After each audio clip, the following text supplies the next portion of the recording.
Try this again, man. I don't get it. Go live. Go live. Starting. Hey, everybody. Sorry for all the trouble. I had to start and restart and restart and restart this thing. I don't get it. I'm just going to change the description here. When you create a YouTube event, after the starting time, it doesn't automatically go live. I have no idea. I hope everybody finds me over here now. I don't, again, you're in the house. Good, Randall. I'm glad you're in the house. Sorry about the technical difficulties, my friend. Once again, this YouTube thing, man, it's just not consistent. So let me move my chat window over to this other part, another screen here. So if I'm looking away, I'm not looking away from you. I'm not trying to be rude. I'm just going to put the chat on another screen so I can actually see it. And then we'll get underway here. I appreciate your patience. Let me just get to the chat, see who's hanging.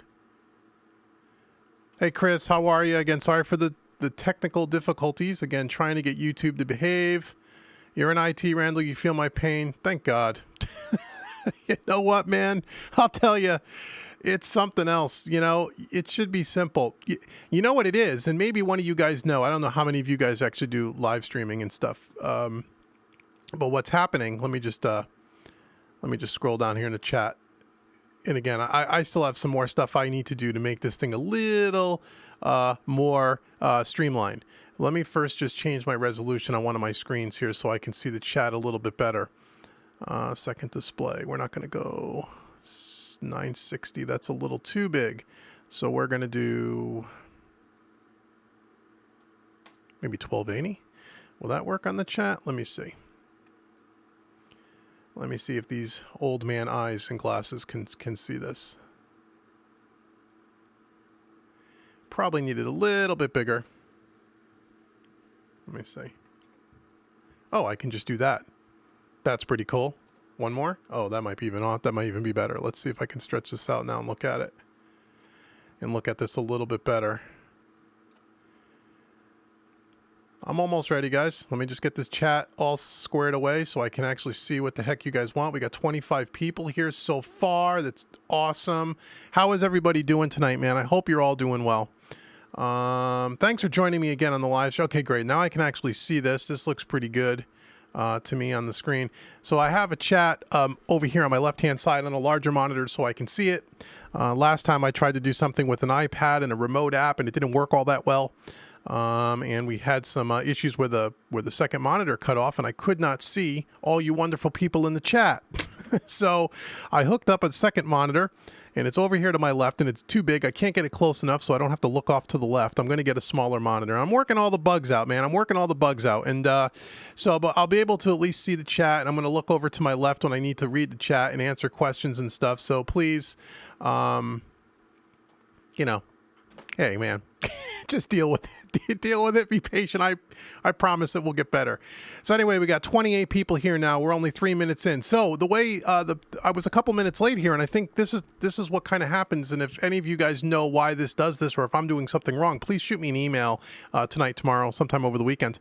So when you create a live stream event, a live event through YouTube, and you do it you schedule it out. Like I scheduled this live stream about 3 weeks ago. You guys probably knew that. It creates an event. I put up a little image graphic so you would see the time and date and so on and so forth. And it has a counter that counts down, 48 days, 28 days, all the way down to 2 minutes, 1 minute, 30 seconds, 5, 4, 3, 2, 1, 0. And when the counter goes up, you're supposed to go live and you should see me on the screen. Well, that doesn't happen. It just says your live stream will start shortly.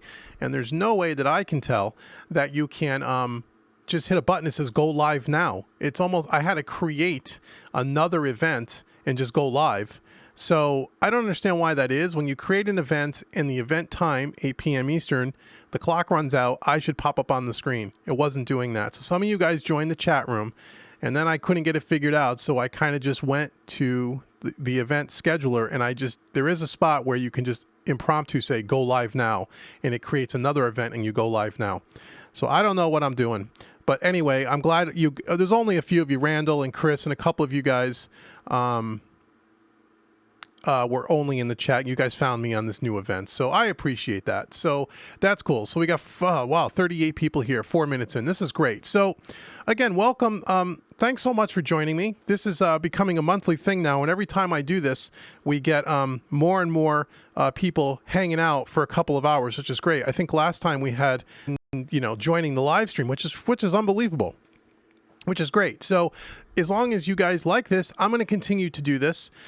And I'm going to try to bring you something new every single time. This month I have a handful of items I want to chat to you about, and we'll pull up Studio One and we'll take a listen to a mix that I'm working on, and a new piece of gear that I'll show you with, I have another camera now. So now I have the webcam I'm looking at you at. I have a camera coming over the top of a new piece of gear, which I'll flip to in a second, with all these little adapters and gadgets to get all this stuff to work, and I hope it all works. And if it doesn't and something craps out, I apologize in advance. This will be on the YouTube channel. You can go tomorrow and watch it in the archive, and we'll get it all straight. So let me see who's here tonight. So we got almost 40 some odd people here. This is fantastic. Jay, thanks for joining. Mike, how are you? Juan, Robert, how are you? Randall, my buddy, thanks for coming in.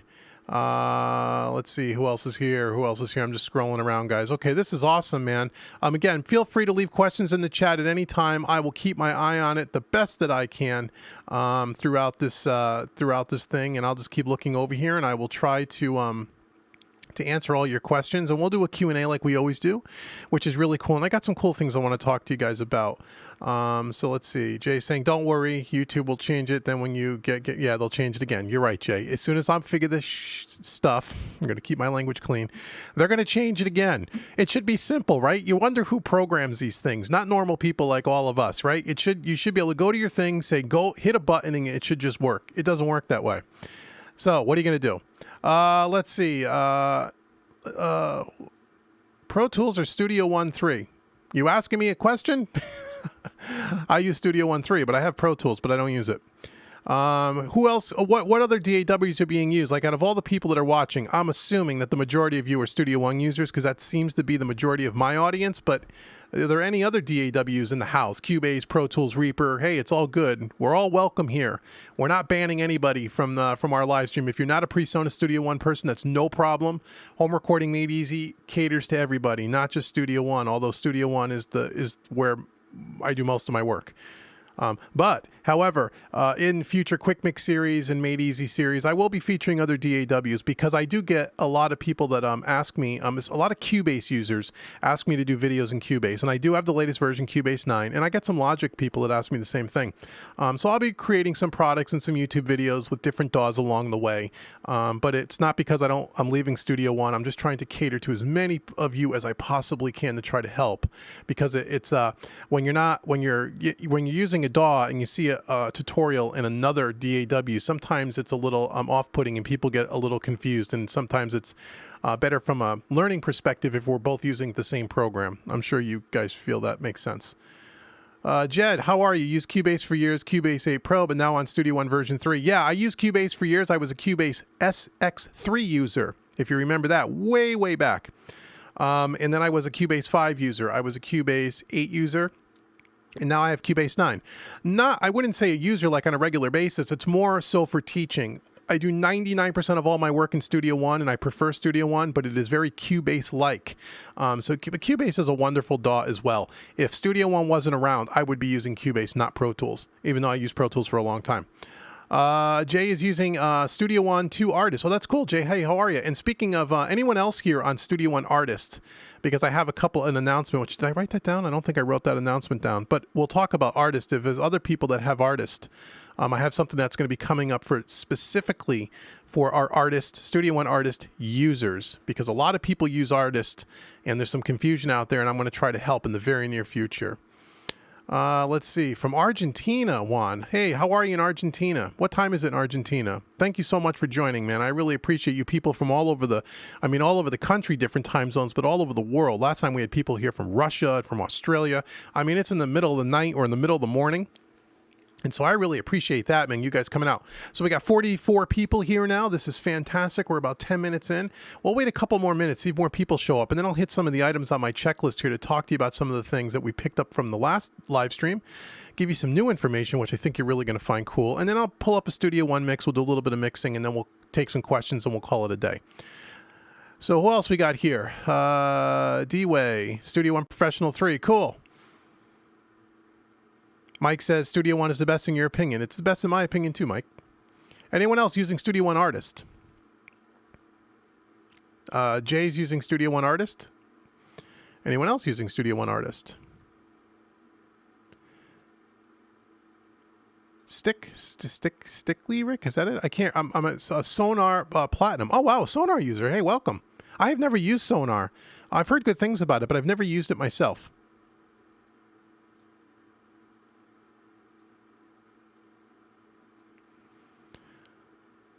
We got 51 people here now. This is great. Okay, so why don't we, again, this will be in the archive. If you're joining late and you missed some of the information, you can always ask if you're picking something up in live, in midstream here. And again, this will be in the archive for everybody to watch. It'll be up there by tomorrow morning. I will try to edit out some of the dead spots in the beginning when I was recording, but nothing was on the YouTube screen. So anyway, so the last time we talked a little bit about, we talked about some new gear, and we talked about the Studio Live 32, the 32 channel Studio Live Series 3 mixer that will eventually, from what I'm told, going to be able to control Studio One as a surface control. And I told you all I'm having that coming in, and I was hoping to have that for tonight. I have one on order. The shipments have been delayed about a week or so, so I'm not expecting shipment for probably another 2 weeks or so. But I do have one coming. I hope to have it out here in the next live stream, and we'll walk through it. We'll go through it. We'll spend the whole live stream just talking about the Studio Live 32 mixer. I'm real excited to get that right out of the box. It's not going to be a surface control for Studio One, but I'm told, and it's pretty well publicized now. It's not a secret, really, I don't believe anymore. From Presonus has kind of talked about this on YouTube, that it will control Studio One as a full-on surface control. Think of like the Fader Port 8 across the whole Studio Live 32, which is really the reason why I'm buying it. And that is going to be the centerpiece of my console from that point forward. But it won't do that, I guess, right out of the first shipment. It's going to be a firmware update and a software update. But it's coming in the spring, from what I'm told, next few months. So that's going to be really cool. So I'm hoping to have that. Sorry I don't have it here in front of me, but nobody has one right now. I am on the short list of getting one. One of the first ones that are being shipped. In the first 4 or 5 that are being shipped, I'm told one of those is coming to me. And when it gets here, I'm going to unpack it. I'll do an unboxing video. I'll put some YouTube stuff up. And then for the next live stream in March, sometime mid-March, we'll break it out. We'll have a big old party with the Studio Live 32, and we'll kind of learn it together. And I'll have a camera overhead kind of showing the top of the mixer and kind of some of the things that it'll do. So that'll be pretty cool. Let's see, almost 55 people here now. Hey Gary, how are you? He's asking Dave, can you use any audio interface with Studio One? Yes, I believe you can. I don't know of an interface that you can't use with Studio One, but any of the name brands, Presonus, Focusrite, Mode 2, M-Box, there's, what's the other? I think it escapes me. But any Universal Audio, any of the main interfaces on the market, you can use what you should be able to use with Studio One with no problem. What's a Skate Punk 91? What affordable guitar cabs would you recommend? How many speakers? You looking for one speaker, 112, 212, 412? Not that really matters, because the brands that I would the brands that I would recommend, and they all tend to use the same speakers in them. A lot of them will use either Celestion Vintage 30s or greenbacks, or the newer Celestion Cream back, which is really a high-powered handling 65-watt version of the greenback, which is only a 20 or 25-watt speaker. But the companies that I would recommend is Friedman. I have a Friedman I have a Bogner 212 back there, which I don't know if you can see. I like Friedman. I like Bogner. Mezzo Boogie makes good quality cabinets. Marshall makes some good quality cabinets as well, but you got to be careful with the Marshalls, the higher end Marshalls. Because a lot of companies, when you start seeing 412 cabinets for like, $149 or $249, it's all in the quality of the wood that it's being made out of and the thickness of the wood. So you want to be careful. There's a reason why a Marshall cabinet with vintage 30s loaded in it is $900, and they also make a cabinet that's $249 of 412 as well. Some of that is the speakers, but some of that is also the construction of the cabinet. And a lot of guitar players and a lot of engineers too don't really realize how important the guitar cabinet is to the overall tone of a guitar player. I mean, I'm a guitar player. There's probably a lot of guitar players here, and I'll keep my eye on the chat and I'll scroll back up. So if you asked a question and I missed it, I will get back to it. So, you know, guitar players spend a lot of time picking out, you know, beautiful guitars. They spend a lot of money on their instrument. They spend a lot of money on their pedal boards and all these little boutique pedal boards. And then they spend a lot of money on the amplifier. And then they get to the cabinet and they just slap to, you know, they just take whatever they can get and just throw a set of vintage Celestians in there. And they're not, you know, and when you don't get the tone that you want, people don't always realize that the cabinet itself makes a huge difference in the tone. You know, open back, close back, big difference. But even if you were dealing with apples to apples, let's say open back cabinets or closed back cabinets, the different manufacturers, there are some good ones and there are some that are not so good. There are companies like Marshall that make really good quality cabinets, and then they make more affordable cabinets. Not that those cabinets aren't any good, but they don't sound the same. There is a difference in the construction quality, in the joints, and the way they put them together. The cheaper cabinets will tend to not be as durable, especially if you're taking them on the road. They will tend to rattle loose after a while. Things will start to get loose. The glues are not the same. The grill cloth is not the same. And the thickness of the type of wood that they use is not the same. So if you're looking for a decent guitar cabinet, I would say stick with the Marshalls, the more expensive ones, Friedman, Bogner, Meza, and there's others, but those are the ones that I tend to use and I like. Like I said, I use a Bogner 212, an oversized 212, which sounds like a 412. It's a beast of a cabinet. It's heavy. It's a 212 cabinet loaded is, you know, 80 pounds. I mean, it's not a light cabinet, but it sounds like a 412, and it's you know, it's built like a tank. So that's my answer to that. Let me scroll back up and see if there's any more questions. Studio One, let's see. Gary, how are you? Oh, Alfredo's using Studio One Artist too. Cool. I'm going to talk about Studio One Artist in a second. You're welcome, Gary. Kingston is using a Behringer X18 tabletop digital mixer in your studio. Oh, that's cool. What is the is that like the Behringer X32, which is like the competitor to the Studio Live series, or it's just a smaller, maybe the 18's maybe like a 16 or 18 channel mixer versus the 32? Is that the difference? And if so, how do you like it? Jay's asking thoughts on the Focusrite 18i20. I don't know that specific one, but I have used Focusrite interfaces in my past, and they always make really good stuff. Really good preamps. I would say they're on par with Presonus. When you talk about, you know, Focusrite and, you know, that quality, Focusrite, Presonus, Motu, they all make, you know, those are pretty equal in my mind as far as build quality, sound quality, preamp quality, converter quality for the most part. So the Focusrite, I'm sure, is a great unit, but I don't know that specific one.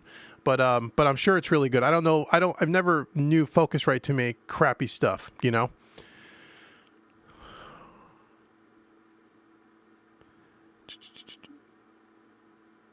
Let's see. Works well with Studio One 3. Let's see. It's got a lot of people here. This is fantastic. Let me just scroll down and check out the chat. Kaylin's asking for a budget-friendly tube pre for general use. You're asking what kind of tube preamp would be good for general use. A tube pre. Well, I don't know what your budget is. A wonderful tube pre would be the Universal Audio. I want to say it's the Solo 610 or Solo 600.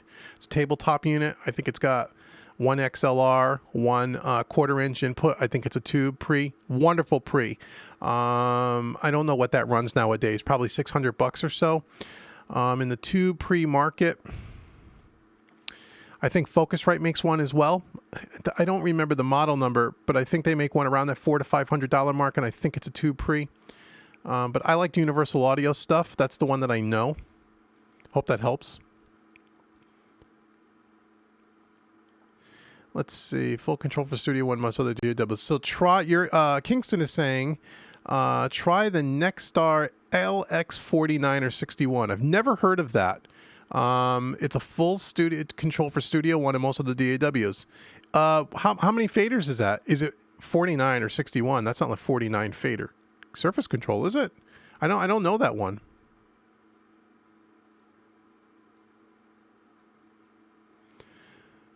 Let's see. Sticky Rick is saying, Kaling, he uses the Presonus studio channel, about $300. Oh yeah, you're right. That's another one. Thanks for that. Yeah, thanks for that. You're right. That totally slipped my mind. The other one is the RC500, which well, that's a little bit more money. That's probably $500-600.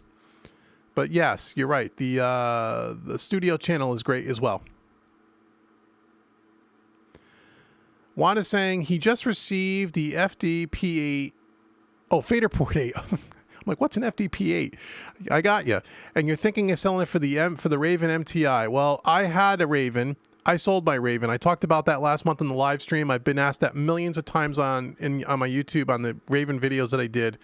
I'm not going to tell you it's a bad piece of gear, because it's not. But what I would tell you on is, before you go out and drop that much money, $1,000 or whatever it is, on a Raven, if you can go somewhere local in your area, if you have a Guitar Center, I think they still sell them, try to go put your hands on one before you spend the money. Or if you're going to spend the money, buy it from a place where you can return it. I would recommend sweetwater.com.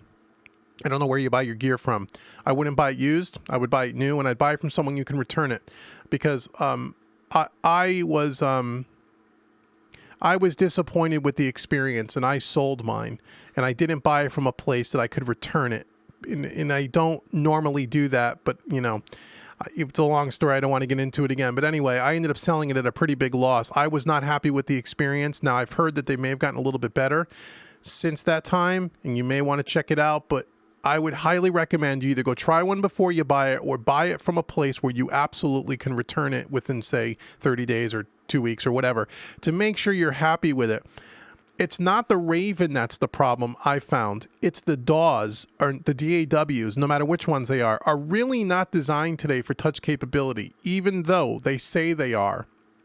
What I found was the accuracy of your finger having to touch that screen, especially when you talk about the edit screen and moving audio events around and doing fade-ins, fade-outs, and cuts and stuff. It was not as seamless as what I've seen on the demo videos on YouTube, at least for me. As far as just using the faders on the mixer, that was pretty cool. But I found that I had my hand on the mouse and mouse and keyboard just as much as I did before with the Raven, because there were too many things where I couldn't get that accurate touch no matter how much I practiced. That was my experience, and I got rid of it.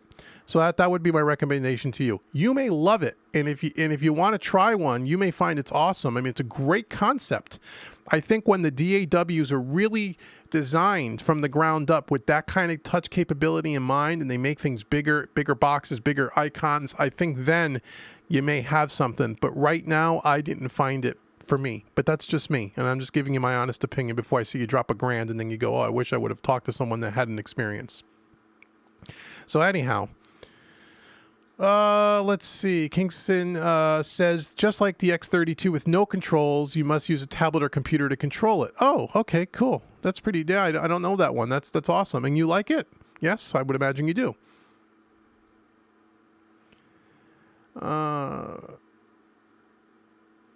Alex, how are you? Thanks for joining. We have almost 60 people here. This is great. You're in class. You're in the class too. Really love your lessons, Dave. Oh, thanks, Alex. I'm glad you like the lessons. I'm, YouTube and all the Made Easy stuff. I'm really glad you're supporting it, and I'm glad it's helping you. If you ever have any questions, make sure you email me and I'll help you through it.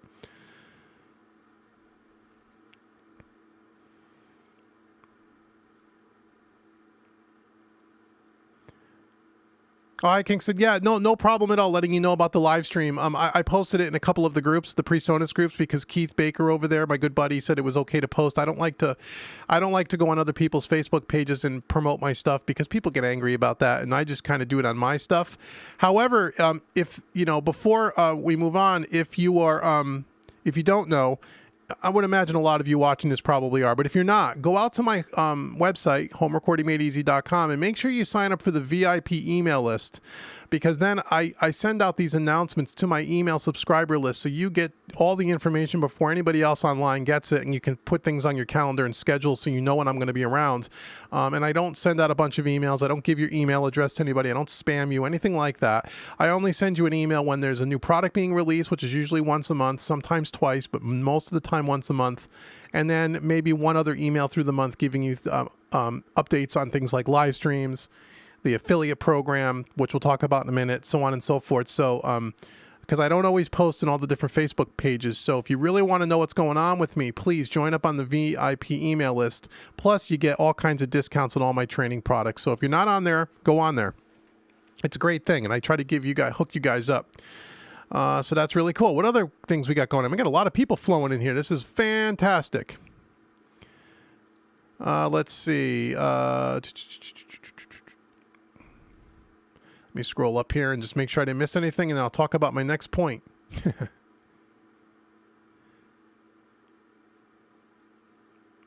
Oh, hey, Kaylin, your kids say hey. Hey, got the kids watching. Right on. Let's see. Sweetwater is the best. Robert says Sweetwater is the best place to buy products. Absolutely. I love Sweetwater, man. I'll tell you, I've only not bought from them a couple of times over the last 4 or 5 years. And both times I did that, I had a bad experience, man. And sometimes, 99% of the time, you go to Sweetwater, they got stuff in stock when you need it. If they don't have it, most people, a lot of times they don't. One exception to that was the Raven that I talked about. And man, I never should have done that. And there was another time where I bought a, what the hell was it? I don't have it anymore. It was a cabinet simulator, the 2 Notes Torpedo Studio, which again had a problem with the product. The person I bought it from wouldn't stand behind the product. As a matter of fact, I did a whole video on that on my YouTube channel, and it's still up there. You should go. It's under the Studio Biz playlist, and I think the title is something to do with how to treat clients or good customer service or something like that. And I tell you the whole story. And the moral of that story is I don't buy things if I can't buy them from Sweetwater anymore. Sweetwater is great, man. And you know what? If you ever have a problem with anything, they stand behind the product. They will stand behind the quality of the service. If they don't make you go to the manufacturer, they will handle it personally. And my sales engineer is Josh Estock, extension 1375. So if you guys need a sales engineer, go over to Josh, man. He's awesome. He is just an awesome dude, man. And they take care of me so much. Sweetwater's great. And I highly recommend them. And the only time the only thing that I don't always buy, because I don't buy brand new, sometimes is guitars. A lot of times guitars I buy used to get them at a much better price. And so I won't always buy from Sweetwater in that case, but all other pro audio gear, Sweetwater is the way to go. Way to go. Yeah, Juan says there's no Guitar Center in Argentina or Sweetwater, but I get the point. Yeah, but King, Sweetwater probably doesn't ship internationally. Or do they? Sweetwater.com, they don't ship internationally? I thought they did. Maybe they don't, Juan. Try Sweetwater.com. But you get the point, right? Try to just buy it from someone you can return it to. That's all I would tell you. Find out what the return policy is, just so you don't... Because if you buy that thing and sell it on the used market, I'm telling you, you're going to lose almost half your money. And I did. So just trying to help a pal out here, Juan. Let's see what other questions we have. Sweetwater, Juan, Sweetwater is online. Yes, you can go to Sweetwater, check it out. King saying, yes, David, the X18 is pretty much like the X32, except it has 18 inputs instead of 40. How many faders does it have, Kingston? Or did I miss that? Did I not scroll up and see that?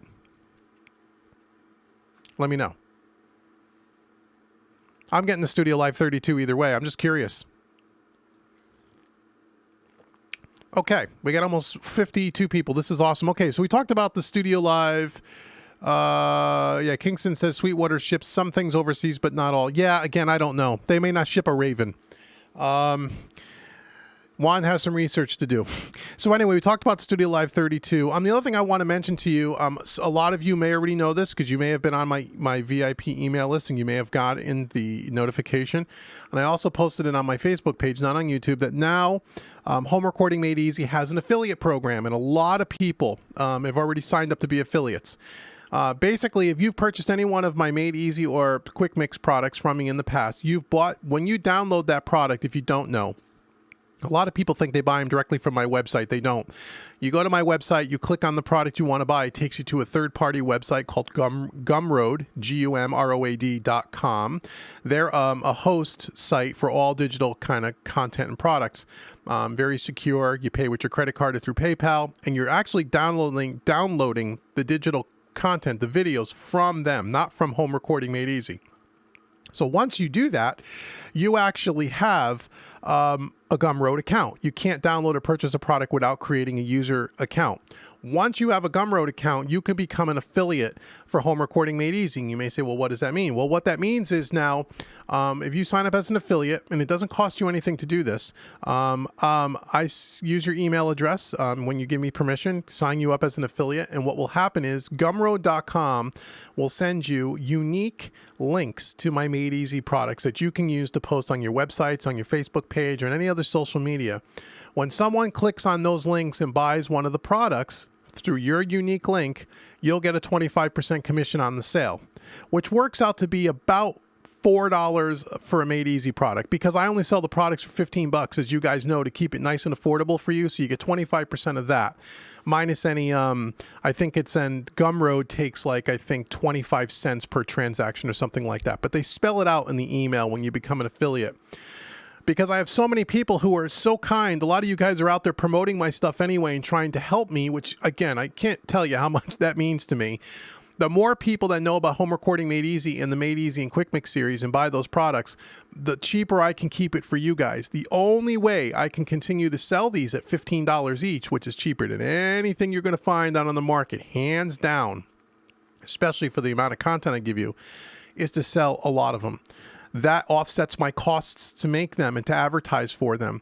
So a lot of you guys have been doing that for me anyway, and you weren't getting anything for it except a thank you from me. But now, through Gumroad.com, I can offer you, it's new for them, an affiliate program, which means you're going to get paid to do something that a lot of you guys are already doing for me anyway, which I appreciate. And if you haven't been doing that and you want to make a couple extra bucks and you like my products and they've helped you, if you wouldn't mind putting them on your Facebook page now and again, or your Instagram, or wherever you guys are online, it'll help you make some money. It helps spread the word about my products and my website. And therefore, the more of those things that get out into people's hands, I could keep them at this $15 price range and they never have to go up in price. Because as everything else is in life, as you guys know, and I'll get back to the chat in a second, you know how it is. Every year, cost of living goes up, right? Everything gets more expensive, typically. And so it gets more expensive for me to market with Gumroad.com. It gets more expensive for me to do all the social media stuff that I need to do to be able to get these products to you. And it costs me more money to produce the products. And the only way to offset that cost is to spread the word and cast a bigger net, if that makes sense. So the affiliate program is a way for me to say thank you and for you to get paid to help me. And it also then gets out the word to more people, and therefore I can keep the prices super, super low. So if you're an affiliate and you're listening to this wrap, thank you so much for joining. If you're not an affiliate and you want to be an affiliate, all you have to do is send me an email at info@homerecordingmadeeasy.com. Tell me you want information on the affiliate program, and I will make sure I send it to you right away. All you need is a Gumroad.com account, which is completely free. And if you bought any one of my products in the past, you already have that. When you become an affiliate, you're going to give them your PayPal account and or your bank information, depending on how you want the money sent to you. And every 2 Fridays, every 2 weeks, you get to pay. And every time you sell something, you'll get a notification and I'll get a notification, and you'll get paid every 2 weeks, automatically direct deposit, no fuss, no muss, and you can make some money helping me. So if you want information, send it to me. That's the affiliate program. It's brand new. And like I said, we have, I think 30 or 40 people have already signed up for it. It's really been popular. And again, I can't thank you guys enough for doing that. It really helps me help you. So let me get back to the chat. So what else is going on? Hey, James, how's it going? Robert, hey, Robert, fantastic videos. Thanks so much, my friend. Guitar simulators like Guitar Rig. Is that a question, or maybe you're answering something else up there?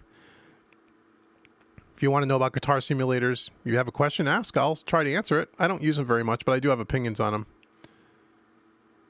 Let me see. Let me scroll up and just make sure I did not miss anything.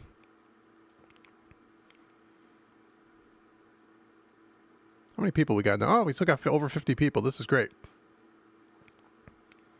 Any other question you guys got right now? Let's see. Let me just scroll up on the chat here.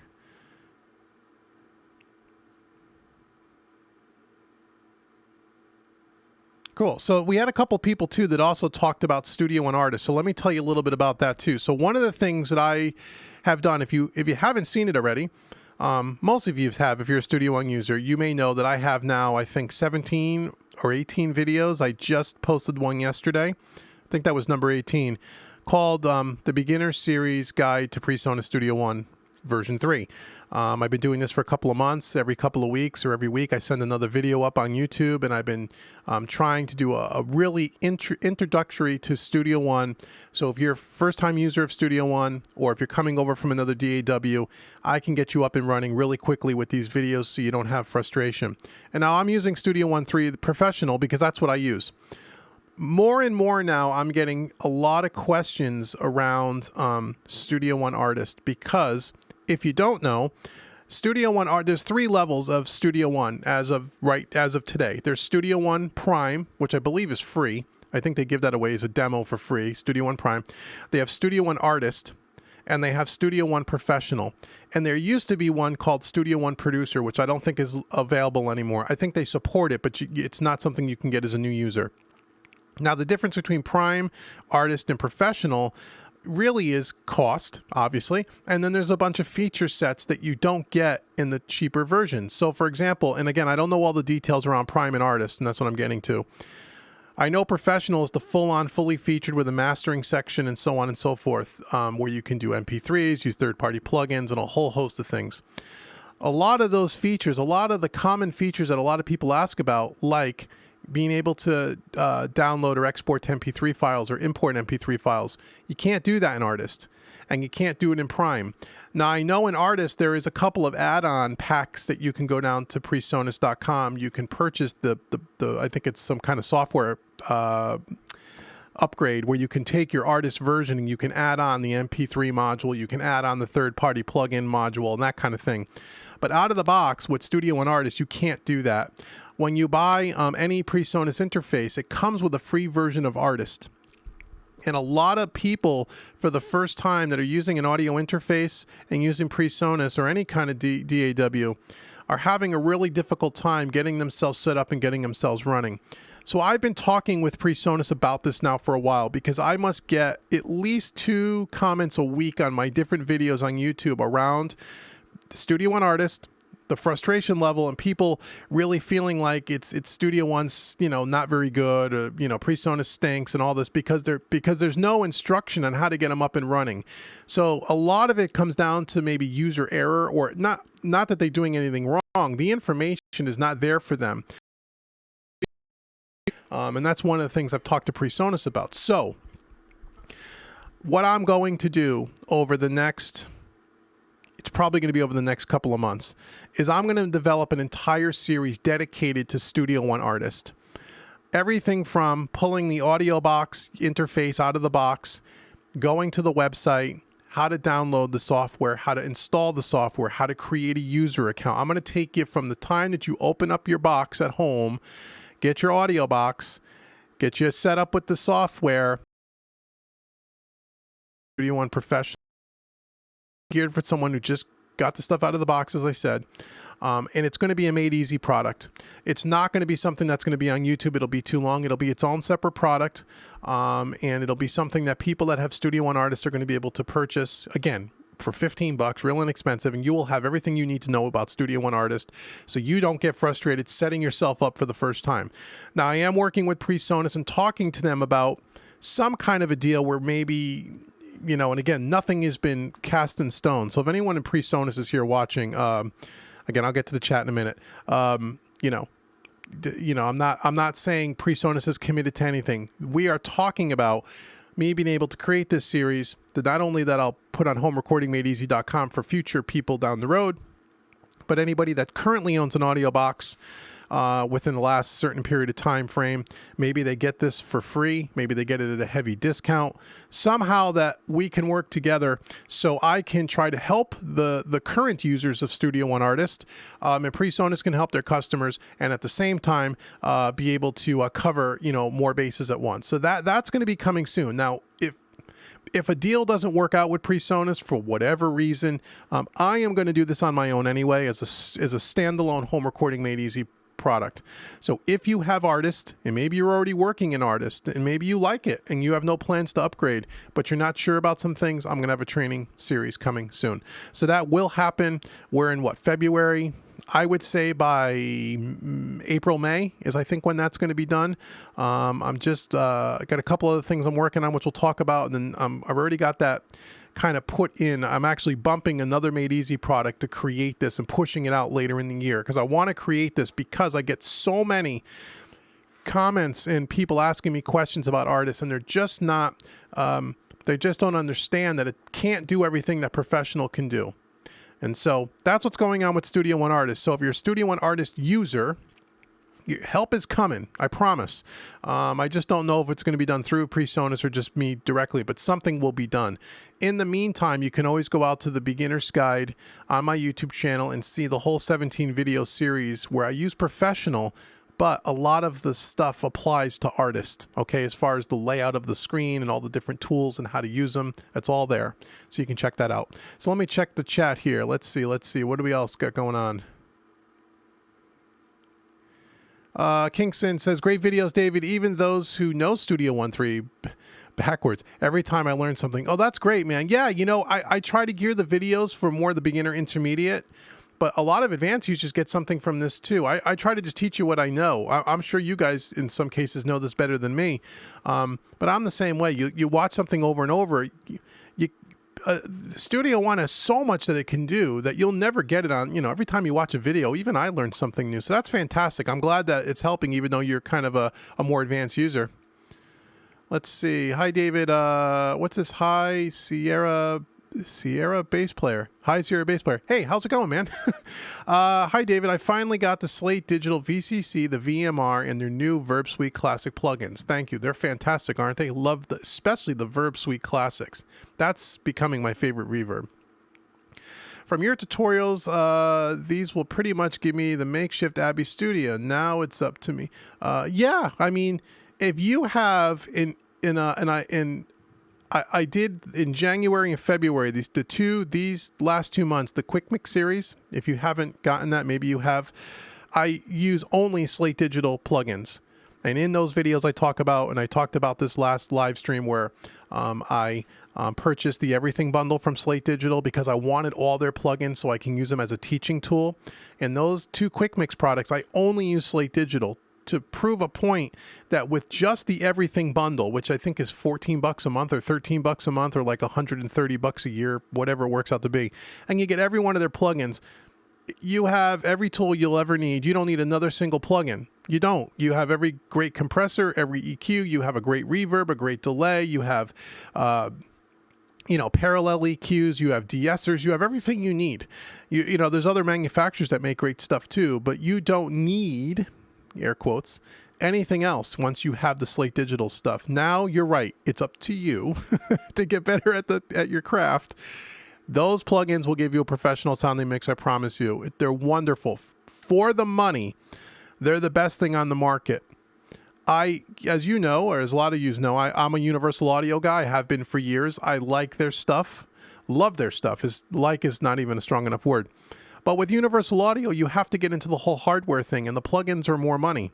Are they better than Slate Digital? I wouldn't say they're better. I'd say they're equal in a lot of cases. But either one will do. But Universal Audio is a lot more of an investment to get in, and a lot of people don't have the budget to do that. So they want something that's just, you know, same kind of quality but more affordable, and you don't need any hardware. The Slate Digital stuff's the way to go. So congrats on all that. Now it's up to you. You're absolutely right.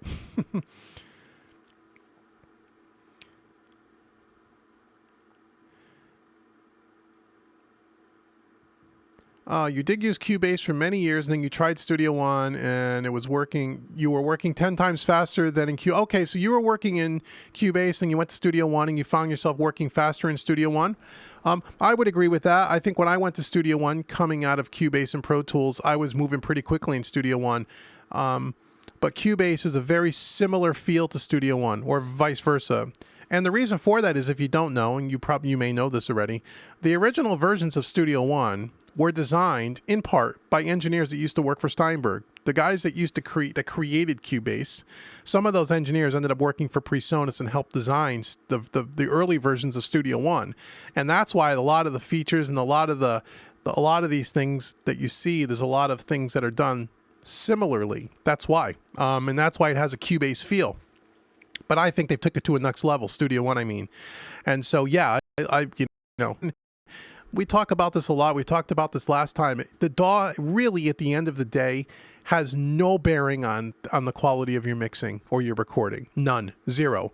Whether you're a Pro Tools user, Cubase, Studio One, we have a Sonar member here tonight, Reaper, Logic, doesn't make a difference. It's all in how you use it. And when you pick a piece of software that you like, learn it. Don't bounce around from one DAW to the other. The only reason why I got all of them is because I need it for teaching and for my business. But if I didn't, and I was just a hobbyist, or I was just doing music for myself, I would strictly be a Studio One user at this point. So that's my wrap on that. Let's see.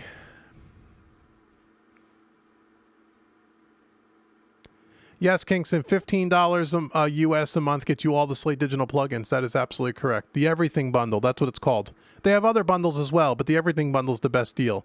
And not only do you get all the plugins that they currently have, anything that they release in the future, as long as your membership is paid up, you get all of those as well. I mean, it's really a hell of a deal when you think about it. It really is.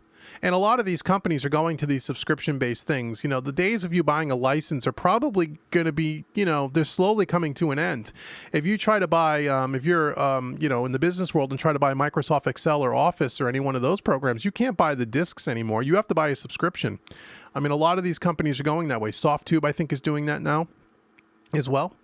But it's a great deal. I think it is anyway. Hey, Johnny, over in Scotland, how are you? Watching on your phone while your computer vendors a video. Hey, Johnny, what's going on? My buddy Johnny, way out in Scotland. How you feeling, by the way, Johnny? I know you were ill there. You had dental, you had something minor, but you were ill and you weren't feeling well. I hope you're feeling better, my friend. I have to catch up with you on Skype soon. We got to hang out. We got to talk. So, but thanks for stopping by, man. Andy is here. How are you? You and Keith are on. And hey, Keith, what's going on? Keith and Andy, this is great. I was just talking about Keith, saying you were my buddy. Someone said thanks for posting this live stream kind of advertisement on you guys' Facebook page. These guys are so kind to let me kind of put my stuff up there, and I try not to post up there because I don't like to abuse that privilege. But stuff like the live stream, I know a lot of people want to know about it. So Andy and Keith, how are you? Thank you for stopping by. Let's see, man. We got a lot of people here. This is great. I'm just scrolling down the chat, guys, to just see that I didn't miss any questions. Hi, Dan. How are you? He says, hey, David. Dan from Utah. Wow. Hey, how are you? Thanks for the video. Such a big help with Studio One 3. Hey, man. Dan, thanks. Thank you so much. I'm glad it's helping. The more feedback I get like that, the more it makes me want to continue to create the stuff. And we got a lot of cool stuff coming up. I want to tell you guys about something. Kind of tell you something. I can't let the cat out of the bag yet, but I got something coming up, man, that you guys are really going to dig. We'll talk about that in a minute. So Keith, you're at Andy's place over in Mississippi? Wow. I didn't know you guys lived that close to each other. Or did Keith get on a plane and fly over there? Hey, Dale, how are you? Hey, Dave, what's so bad about Pro Tools 12 besides the subscription fee? You know, I don't know because I don't use Pro Tools 12. I can tell you after Pro Tools 11, I had enough of Pro Tools. Pro Tools... You know what my biggest gripe about Pro Tools? I'll tell you what it is. There's a lot of things I don't like about it. I think, you know, well, I guess people would still say they're still kind of the industry standard, but that's fading fast. They're behind the curve now. They were the innovators, and now they're behind the curve. But anyway, the main beef that I have with Pro Tools, that I always had with Pro Tools, which made me look for a different option, is the stability. Regardless of the computer, Mac, PC versions, Pro Tools is the most unstable DAW I've ever used. Now, if you're using an HD system where you have the internal hardware cards and stuff, I hear it's more stable, but the native system is horrible, at least in my experience. Let's not even talk about workflow and all of that, because I used Pro Tools for a decade because that's all there was. And when you work in a commercial studio, you have to know Pro Tools, or at least you did. You still do, I think, in a lot of ways.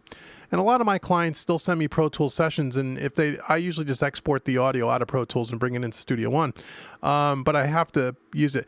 But it's really stability. That's my biggest gripe, has always been with Pro Tools. You know, there's a lot of workflow things that Cubase and Studio One and even Logic, from a workflow standpoint, in my mind, blow Pro Tools out of the water.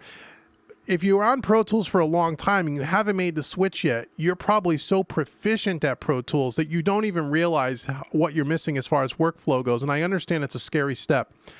And it takes a lot of people a long time to make that switch.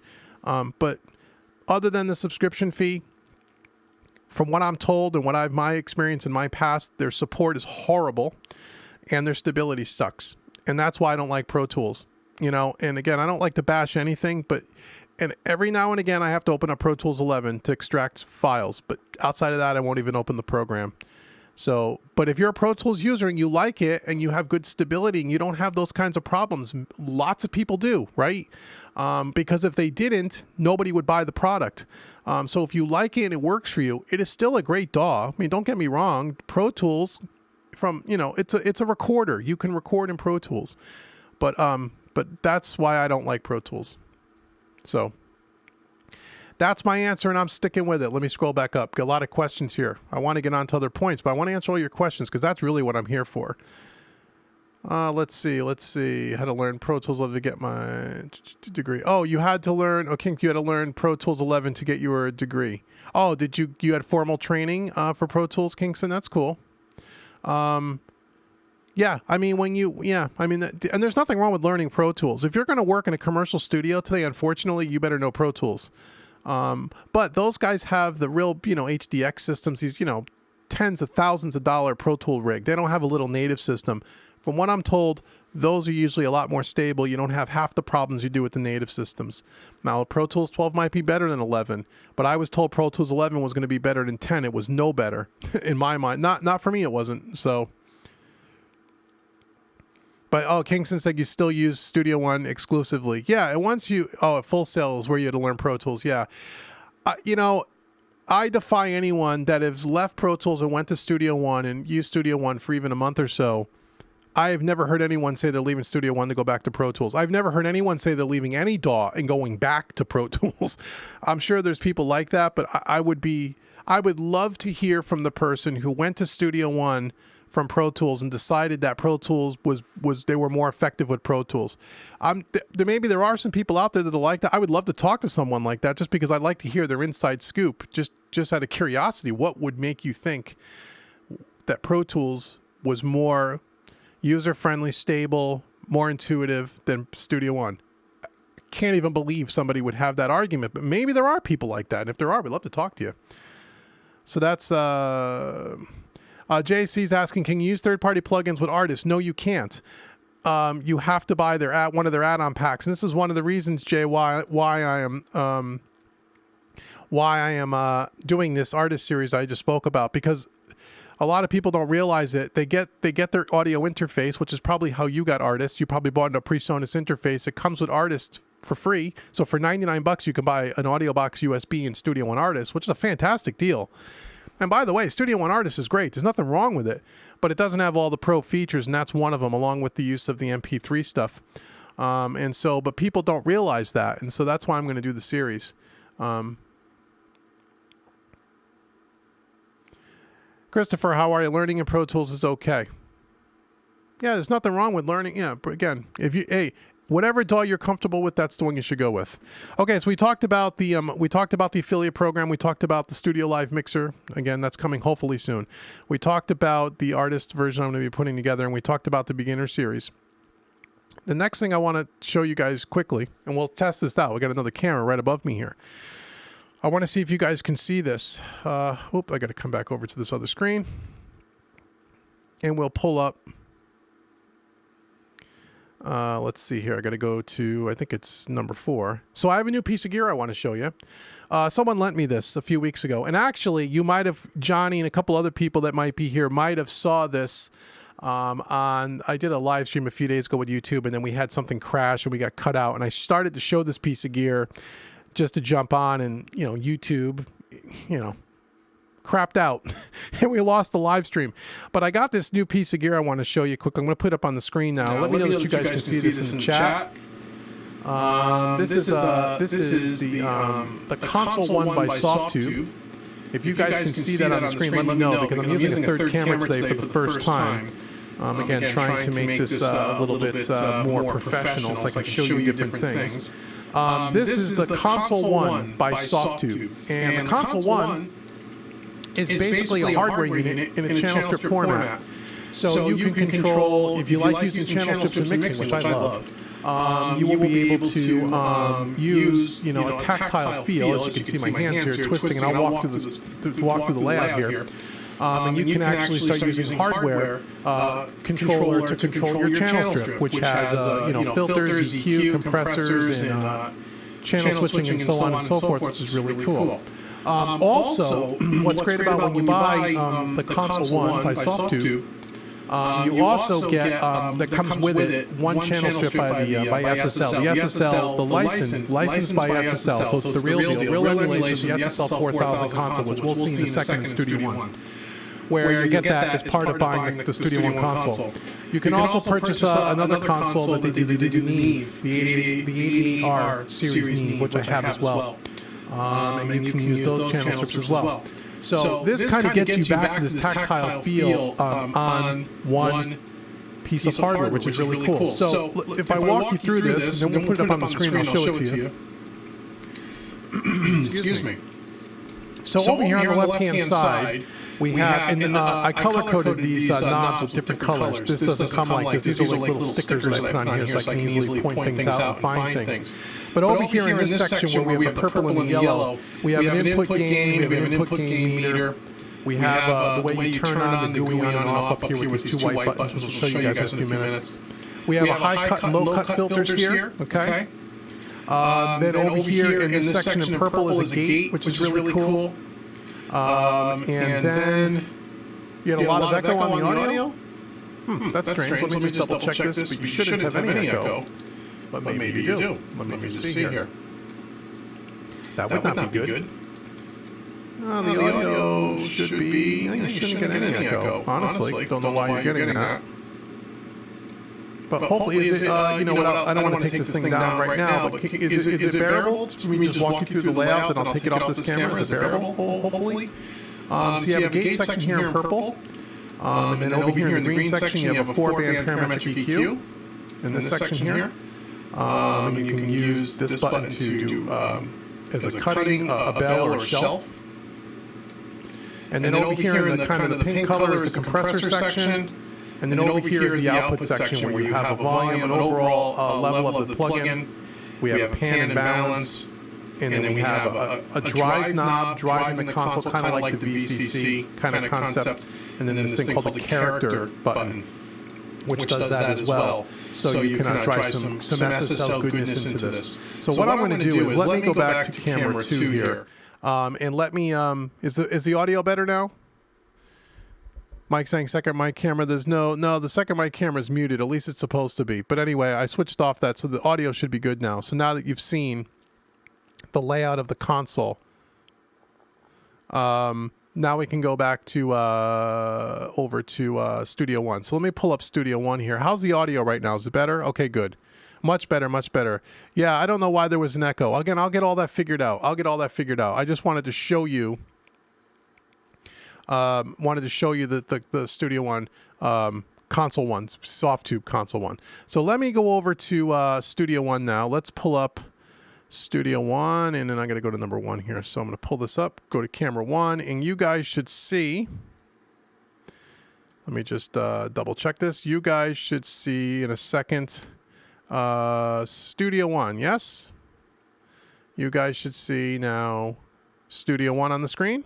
Hopefully you guys can see that. Yes, yes, yes. Joe, there shouldn't be any more echo here. Audio's good now. Okay, cool. Way better. Okay, cool. Okay, so you saw the Softtube console 1 layout. So now the way I open this is, now the way you use this is kind of like the way you use the VCC. So if I open up my mixer here, you'll see, let me just expand this a little bit. As much as I can go. Okay. So the deal with the console 1 is just like kind of like the VCC, where you put it on all your channels. Okay, it's a channel strip. So what I've done here, which is really not the recommended way, I was playing around with this. I'm using the console 1 in kind of the third. I'm using it in place of where I would usually put my universal audio channel strip. So I'll start off all my tracks with the virtual tape machine by Slate Digital, and then I'm moving it over to the virtual the mix rack, the VCC, the Virtual Console collection, and I'm using it on the SSL 4000 console, even though you already have this kind of VCC vibe. Is what really console one is all about. So I'm kind of doubling up there, but I just wanted to try some stuff. And then from there you go to console one, which you see here. And if I click on that, you'll see this little GUI here. And then what I do is I hit this button on the top left-hand corner of the hardware, and you'll see this GUI pop up. And here is the channel strip for the SSL 4000, which you can see at the top right-hand corner, the SSL 4000E. Can everyone see that on your screen? A couple of you just saying, one saying, Dwayne saying you don't have a new screen. Oh, make sure you also set your resolution to 1080p. You want to definitely do that on YouTube so you get decent resolution. Yes, you can see Studio One. Joe, you guys can see the console one, hopefully. If not, just refresh your YouTube, go to 1080p so you can see it in full resolution. So this is the actual GUI, the plugin that comes with console 1, which is the SSL 4000. So just like by me clicking on and off on the different parts of the hardware, will turn on different sections of the console. And as you can see in the bottom here, it's labeled by track, which kind of lines up with Studio One. We have the kick on channel 1, the snare on channel 2, the overheads on channel 3, and you can see my whole mix is on the bottom here. And there's little white buttons at the top of the console 1 hardware, and I can switch the tracks just by doing this. And as I'm hitting these buttons, I'm going from one track to the other. You can see that it's changing here on the bottom. And there's up to 20 buttons, so 20 tracks, and then you can bank up or down. And you can see I have EQs and compressors and such on just about all of them. So if we go over to, let's say, I don't know, the overhead track here, you can see over here on the right-hand side, or on the left-hand side, there's a low-cut filter. So if I turn my low-cut filter, you can see the low-cut on the EQ graphic, and you can see it over here on the left-hand side. Okay. And then if I come, I'm not using the gate here, but if I go over to my parametric EQ, as you can see, I have a little bit of a bump here at about, what is it, about 150 hertz. And you can see, plus I got about 5 dB of gain here. Now, right now it's a bell type. If I were to hit this button, I can make it a cut. I can make it a shelf. I can make it a bell. Again, this is all done from the physical hardware that I showed you guys a couple of seconds ago, which is really, really cool. And then again, if I come over to the compressor side, you can see we have a ratio here. I got it on a 2-to-1 ratio. We have attack release. We have this parallel dry and wet. So if you want to do parallel compression, you can. I keep it on 100% wet, at least for this mix. You have attack release and threshold. And then you have a gain reduction meter. And we'll play back some audio here in a second. And then again, on the right-hand side, you have the output meter. And you have this thing called the drive control, which is similar to the drive control on the VCC. That kind of mimics this drive control down here. Same kind of thing. So the question is going to be, should you use the VCC when you're using console 1? In theory, no. But I am, because I'm just playing around with it. Someone loaned this to me, and I'm just kind of jerking around with it. So to me, having a little extra vibe is better than not having enough, right? So anyway, you use the drive control in that fashion. And this really is effective, works really well. And then you have this thing called the character on the right-hand side, which again, the more you turn up the character, a little more high-end you get. The more you turn down the character, a little more warmer it gets. And then you also have a pan left and right that you can pan. And then you have a volume on the very bottom. Now the volume it's not the fader volume in Studio One. This is the volume of the plugin, like the output of the plugin. There is a new installer that Softtube has developed, which I don't have yet, which actually maps to Studio One. So a lot of the volume and the panning will actually control Studio One, like a surface control, kind of. Okay, so it's a piece of hardware with a channel strip with channel strip software is really what it is.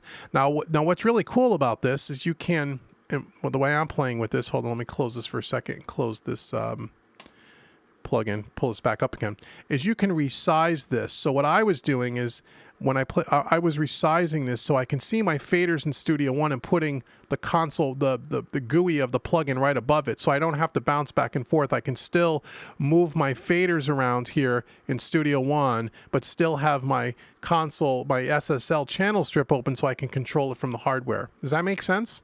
So it's pretty cool. So you know what? Let me just close this. Let me loop a piece of audio here. And let's just play something back quickly, and hopefully you guys can hear this. And let me know in the chat as soon as I turn this on if you can hear it. This is a mix that's probably, I don't know, 80% done. And I'll show you some of the things on the console one here. So let's play this back. Along with you in this game for two. Tell me, babe, how do you feel? Okay, so you can see all the meter bridge here on the bottom by track, which is really cool. Okay, I'll turn this audio down for a second so you can hear me. So you can see that we have highlighted the overhead track, and I can go over to the kick track. So this is really quick and easy. Just by hitting these buttons, I can switch track to track, and I can take a look at my whole channel strip without having to close and open this GUI one time, which is really, really cool.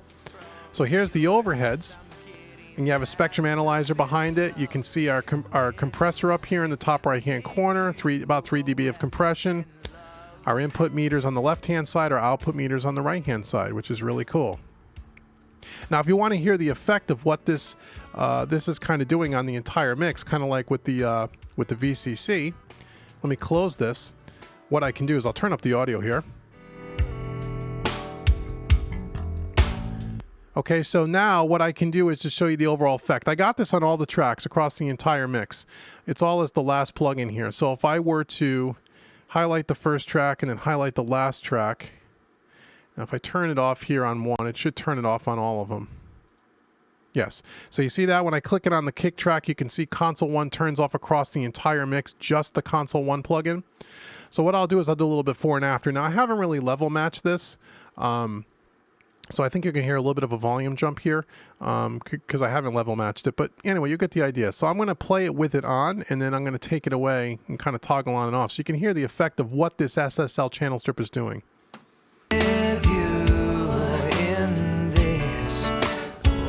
this game for two. Tell me, babe, how do you feel? 'Cause I notice that you seem so real. And tell me, what is it like to dance in the rain under pale moonlight? I'm stealing stars from the skies that fall from your eyes. I'm getting wrapped up in love with you, oh, wrapped up in love. Okay, so you guys can hear the difference there. I mean, it makes a world of difference for sure. The vocal's a little loud here. I turn that down a little bit. Again, still working on this mix. This is actually going to be, I think, either May or June's quick mix series, by the way. That's what this mix is for. If you, but yes, Christopher, it pulls it all together really, really nice. So now what I want to do is show you how the effect of the drive and the character knobs. So I'm going to do it like on, maybe just on the overhead. So if I solo up the overheads here, just so we can hear it maybe on that. Let's just do a little solo here. And I'll pull up my console 1, and that's track 3, as you can see. And if I turn up the drive, oh, that's character, sorry.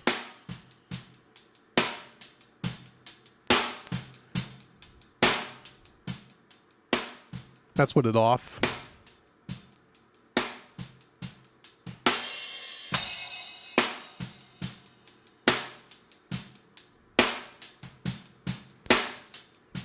So it seems like once you get past about 5, you start getting that, you know, that nice crusty harmonic distortion. So I usually keep it around 3 or 4, and then we use the character knob.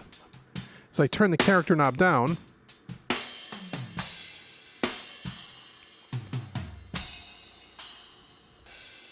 Let me go back to a section where we hear the whole band here. And the character knob, the more I turn it up, gives it a little more character, right?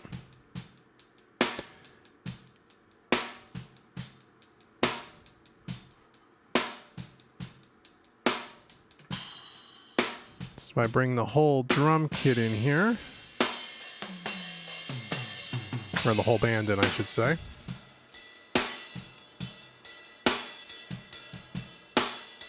The rain under pale moonlight, until it stars from the skies that fall from your eyes. I'm getting wrapped up in love with you, oh, wrapped up in love.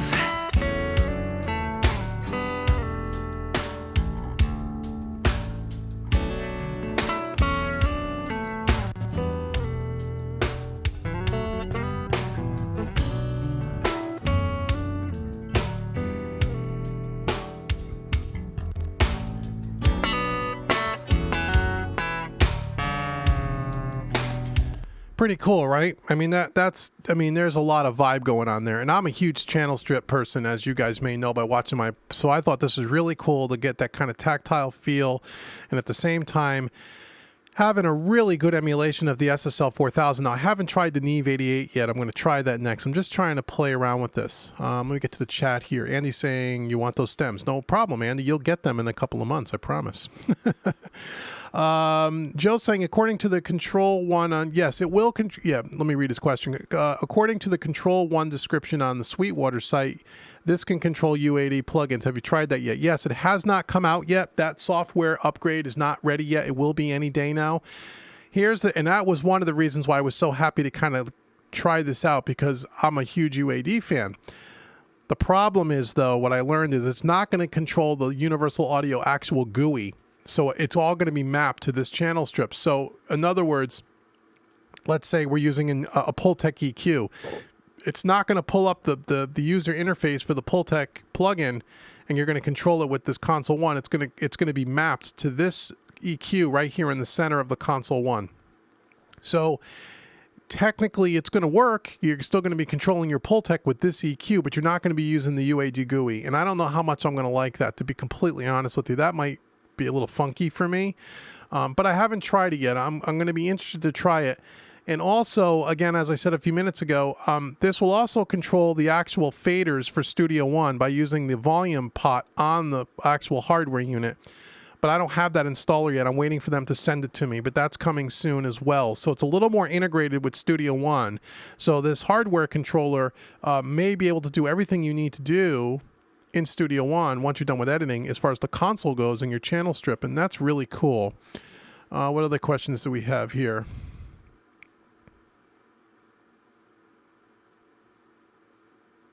Yeah, Dwayne, I don't know why that's doing that. No one else has echo. You have lots of echo on your end. I don't know why. For some reason that's happening. But what I'll do is, you know what I'll do? Here, I'll do something that's going to maybe help this. I will get rid of... I know what to do here. Hold on. You're gonna see something on the screen here in a second. I'm gonna move this over. I'm gonna get rid of this other shot. I won't show you the actual the console 1 anymore until I figure that out. I'll delete that shot altogether. Now it's not even in the mix. So the camera that's showing the console 1 is no longer in play. So hopefully that'll help you, and you won't hear the echo.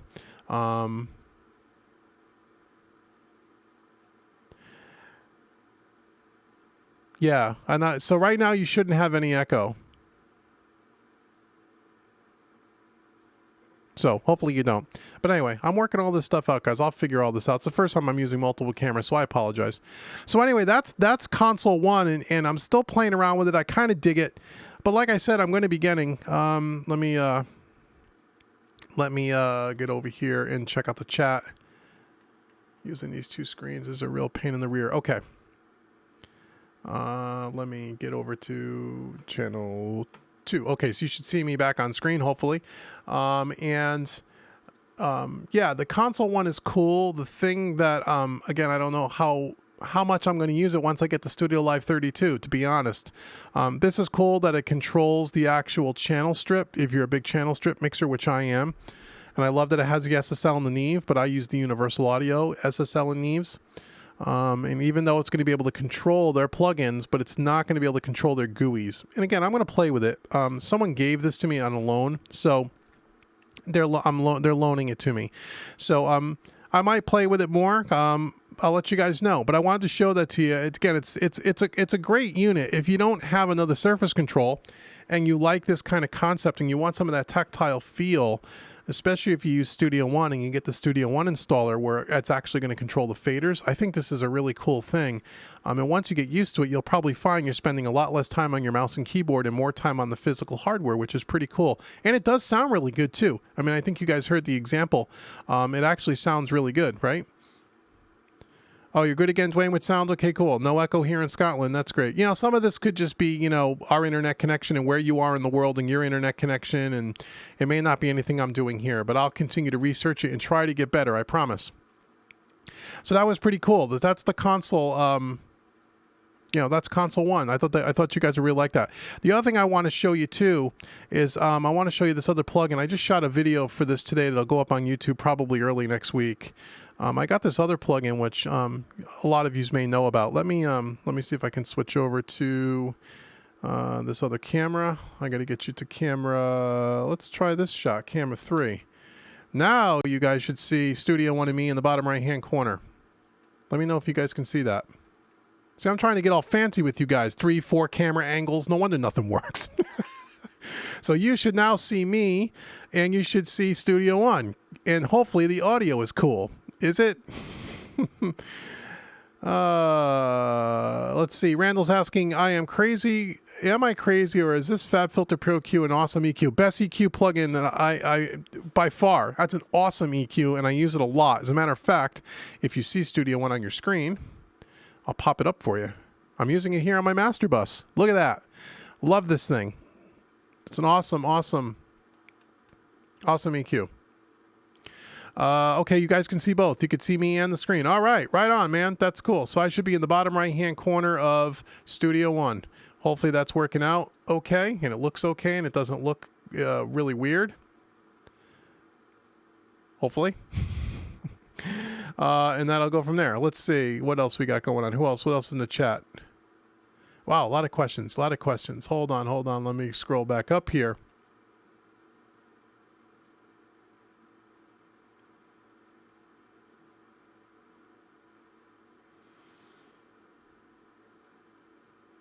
Dwayne is asking, so now I just realizing you may be saying that you hope to control Studio One with the new Studio Live version 3. That's exactly right. The new Studio Live 3 will be a surface control, full-on surface control for Studio One.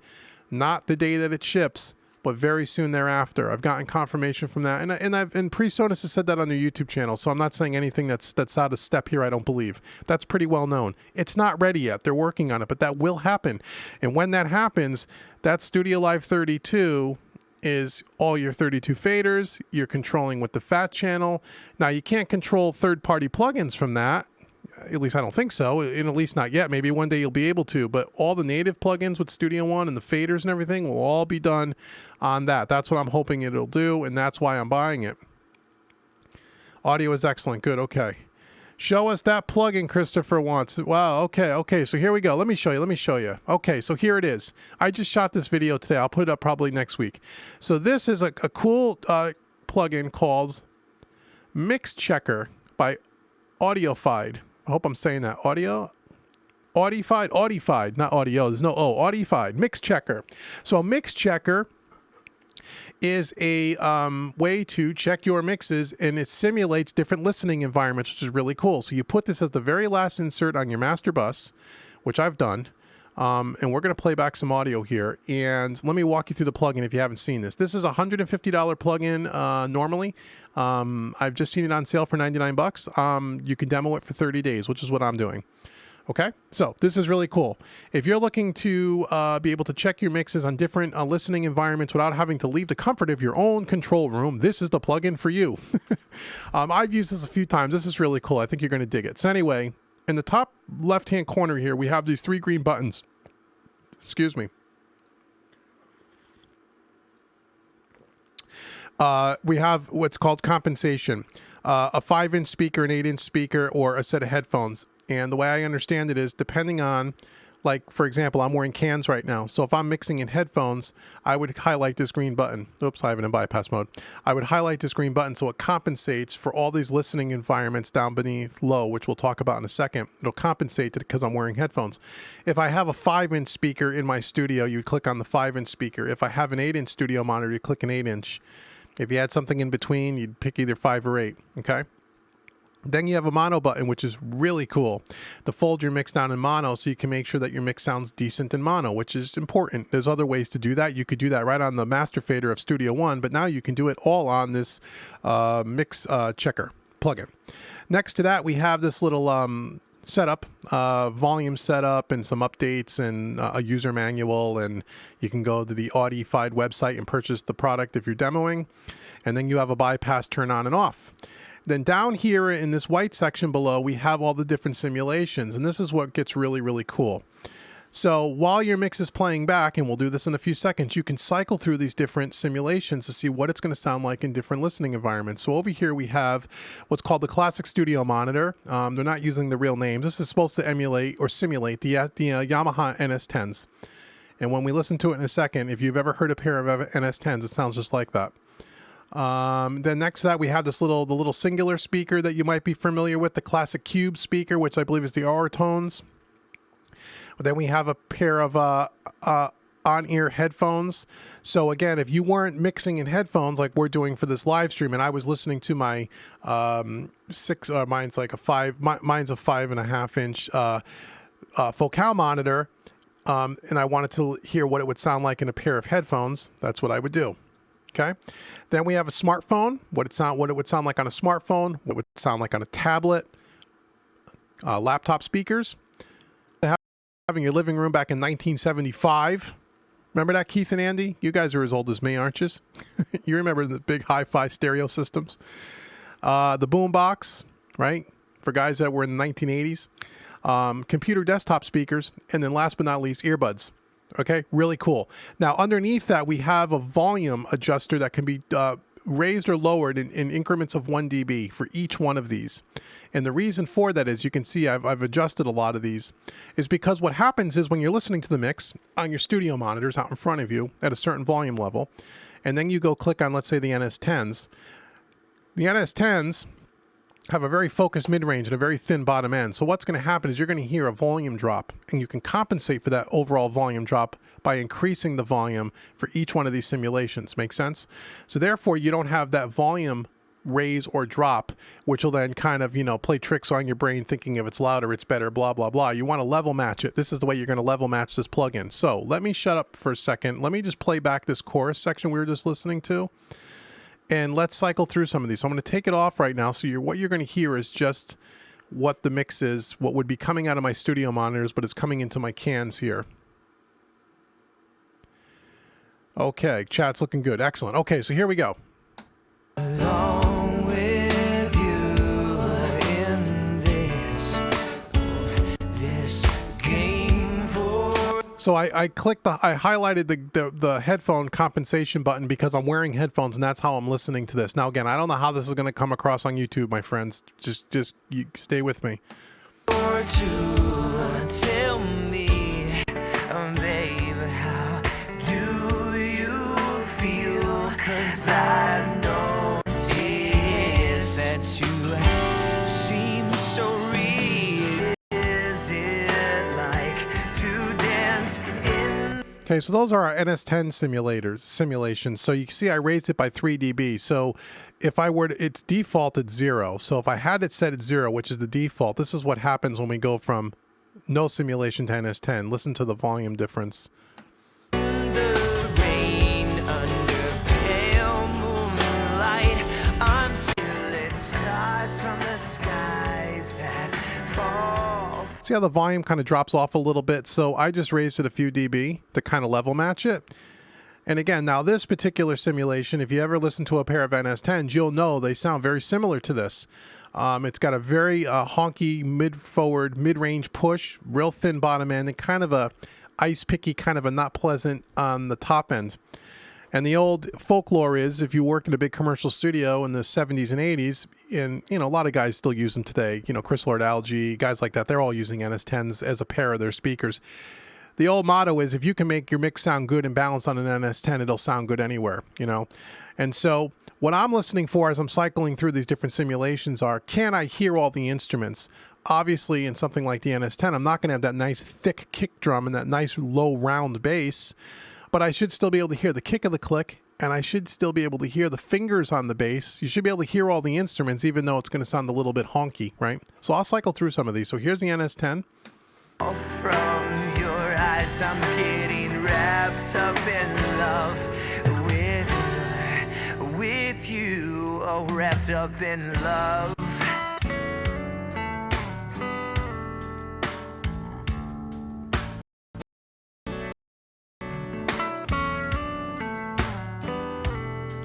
Let's go to the smartphone.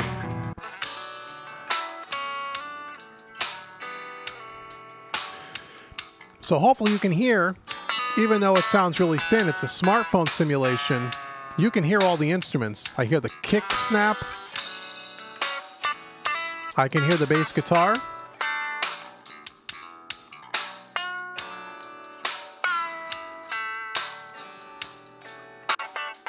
Here's a tablet.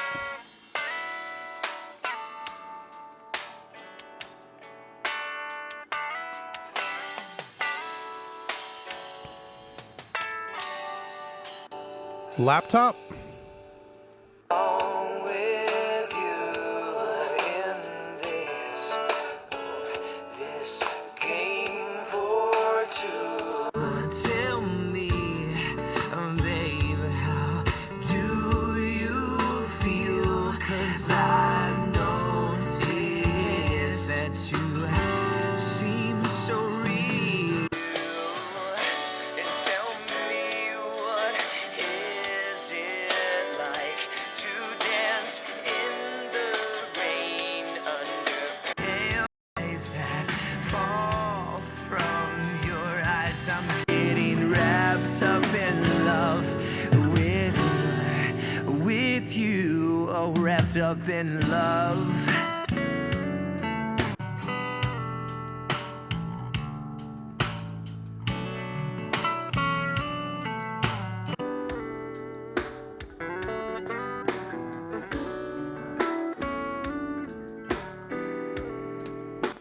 Pretty cool, right? So you have what, 2, 4, 6, 12 different listening environments that are simulated by this, and they sound vastly different from each other and very true to the real thing, right? I mean, if you listen to the smartphone, it sounds like what you hear when you listen to an MP3 on your smartphone. It sounds like this. That's exactly what it sounds like.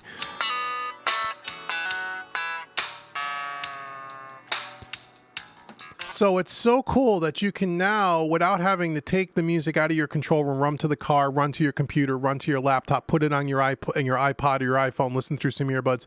You could do it right through this plugin, which is fantastic. At $150, I think it's a steal. And again, what I'm listening for is listening. Can you hear everything? Obviously, is everything balanced? Is anything poking out of the mix a little bit too much? The other thing that I think is really cool about this is that when you're mixing for a client, let's say an artist, and a lot of times, you know, nowadays you never really know what is the final intent of where this music is going to be listened to the majority of the time.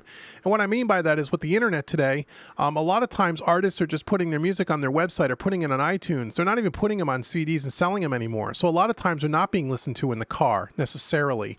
They're not being listened to on a hi-fi stereo system or on a transistor radio or on TV. They're being listened to on a smartphone. They're being listened to on earbuds. They're being listened to on laptop speakers or desktop speakers. That's where the majority of music is being listened to today. That's just reality, right? So when I know that that's kind of what the artist's plans are for that music, when I do my mix, I'll make sure that I put a little too much low end in the mix, because I know the low end doesn't cut on a small speaker the way it does in my studio. So I may have a little bit more bottom heavy in the studio. This is a great way to check that, to make sure that I'm getting enough of that low end. Or if I'm not really sure where the music's going to be played, and an artist says to me, you know what, it's going to be online, it's going to be on Facebook, it's going to be online, but I'm also going to be printing some CDs. I might do two different mixes. I might do a mix that's for the CD, and I might do the mix that's for the internet. And again, I'll have a lot of it has to do with the low end. Or if I know that it's going to be, listened to, in different environments, I may think more of a mono mix. It depends. But what I'm getting to is this plugin will allow you to do that very quickly, where you can just do quick references across all these different listening environments to see how does your mix stand up. And if it stands up in the majority of these listening environments, and you can hear everything like this mix, and this mix is not even done yet, and I can already tell it sounds pretty good on all these different things that we just checked out. Everything is balanced. I can hear everything. Separation is really good, which means that when this mix leaves my studio, it's going to sound good in 99% of the places, and that's the goal, right? So this is Audified, the mix checker. Go check this out. It's really cool. I have a little bit more of an involved demo than what I just did here for you guys coming up on YouTube next week, but there's already other YouTube videos out there. You should go check it out. Go demo the thing for 30 days. You can't beat it. So that's what's kind of going on here. So let me switch back to camera 2. Can I do this now? Let me just see. I'm going to try it. All right, we're back. We're back on camera 2, right? You should just be able to see me now. No more Studio One. That was a cool plugin, right? Okay, Mike says he's sold. Excellent. I'm not trying to sell you anything. I don't get any money for selling their plugin, but it's a really cool plugin, and I wanted to share it with you guys. I thought you might like it. Let me scroll up here and see if we have any questions of things that I might have missed. Okay, audio is excellent. You can see everything. Good, good, good. Morgan was saying, Dave, by the way, Dave, can you talk about your Focals? Have you done a review yet, or will you? Oh, hey, Morgan. Yeah, my Focal monitors, I've been using these for about 5 years now. These are the Focal Solo B6s, or Solo B6Es, I think they're called, for the money. These things are probably what I would consider a little bit more than a mid-price monitor. These run about $1,200 a piece, about $2,400 a pair, maybe a little bit more than that. Prior to that, I was using Mackie 8-inch, I forget what they were called, the HR24s or something to that effect. Had an 8-inch woofer. The Mackies were nice, but the speaker was a little bit too big for my control room. A little bit too much low end. The Focals just have an imaging, and that beryllium tweeter just sounds so sweet. I really, really like them, and I know these speakers so well now, and they're so well broken in that I don't think I'd ever switch them. And they get a lot of low end response. I don't need a subwoofer with them at all. It's just they get tons of low end for such a small speaker. They're great. I haven't done a full on review. Only because on YouTube, it's really difficult to do reviews on speakers, because what you hear on YouTube and what I'm hearing in the room are two different things. And so monitors are tough. I can just tell you that even when you go listen to monitors in a store, that listening environment's different. Every speaker is going to sound different in your listening environment. So I would do my research online. And again, like we talked about earlier with the Slate Raven, if you're going to buy some monitors, buy them from a place where you can return them. I bought my monitors from Sweetwater. I wouldn't think about sending them back, but for that reason, because I didn't know what they were going to sound like. I've read really good things about them. I've heard them in another studio once. I liked the way they sounded, but I didn't know how it was going to sound in my control room, and so I bought them from a place that I knew I can return them. And I love them. They're fantastic. So I highly recommend them. If you're going to spend about $1,000, $1,500 per piece now, that's for one speaker. If you're in that market, I would say take a look at the Focals. Now, since I bought these, Focals also makes a more affordable line, which I believe is the CS series. I have not heard those, but if it's anything like these, Focal makes awesome stuff. And so you couldn't go wrong with any Focal speaker in my mind. But, depends on your budget. So that's kind of the deal there. Let's see what other questions do we have.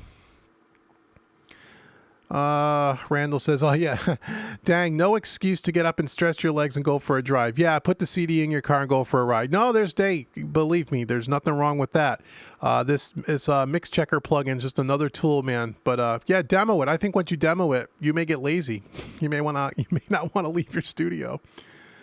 Let's see. JC says he wired an old iPod to the speakers on a new LG washer. They have a simulation.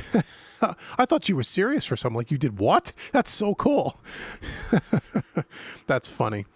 Oh boy. Let's see. Robert, looks like I finally found my guy. Fan for life. Well, is that you talking about me? I hope so, Robert. That's so nice if you are. Kingston says, I like that plugin. Yeah, it's a great plugin. How much is that, Johnny, over in Scotland? Johnny L. $149 US, Johnny. $100 on sale. Worth every penny. Demo for 30 days for free. Got to go to rob the bank. Left out loud. Yeah.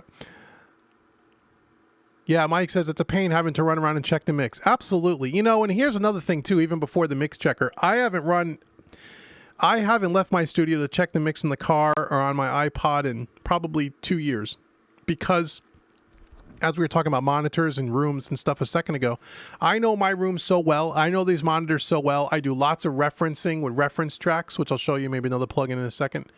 That I know what a good mix that translates well sounds like in this room on these speakers. So I've gotten to the point where I really don't need to leave in the room anymore. I send out a mix, it's right.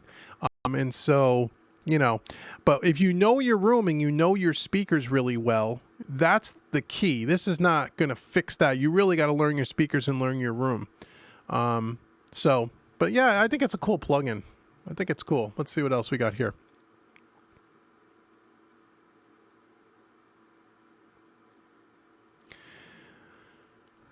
Let's see. After that amazing Audify demo, I can vision an app called Report Card where it grades your mix. I wish there was such a thing. Speaking of that, I'm going to tell you guys something really cool in a second. I mean, I'm not going to tell you a lot because I can't yet, but I'm going to cue you into some stuff. We still got almost 60 people here. Let's see. You got a terrible slapback on that camera. I'm not right now. I'm not. Hopefully, you're not getting any audio problems. You shouldn't be. I don't know why you would be.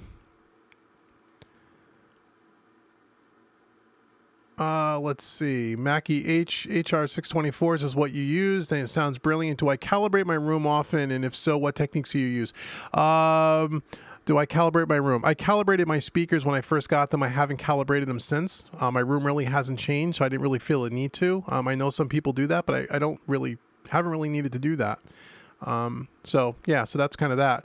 No slapback here. Yeah, I don't know. I think the slapback on the audio isn't coming from here. It's because most people are saying there's not a problem. So I'm sorry if you're having an issue. Again, I'm still a novice at this live stream stuff, and that's why I keep doing it, because I want to get better at it. And I know I should probably have this shit together before I do this stuff, but hey, I'm trying, guys. Let's see. Jed's asking, will you need soft tube hardware after you get the Presonus? Soft tube hardware at the Presonus mixer. Will I need it? No, probably not. Strip controller. Will the Studio Live mixer control a channel strip? I don't know. I'm sure. I don't know yet. The answer is probably I won't need both. Is probably the answer. I'm going to stick with the new mixer more than likely, but the verdict's out. I don't know because I haven't used the Studio Live yet. Easy Drummer or Addictive Drums? I use Easy Drummer too when I use it. Addictive Drums is great. I've seen demos of it, but I've never used it. But Easy Drummer suits my needs, and it's easy, and that's why I like it. Dale's asking, Dave, can you explain the concept of channel strips for dummies like me that are not familiar with them? Oh, you're not a dummy. Not at all. Believe me. We all were beginners once. I still feel like I'm a beginner from time to time. Here's my concept on channel strips. I talked about this a lot. There's two reasons why, there's a couple of reasons why you'd want to use a channel strip. The first reason is that you have everything you need in one plugin, usually. Filters, high pass, low pass filters, a gate, a compressor, an EQ.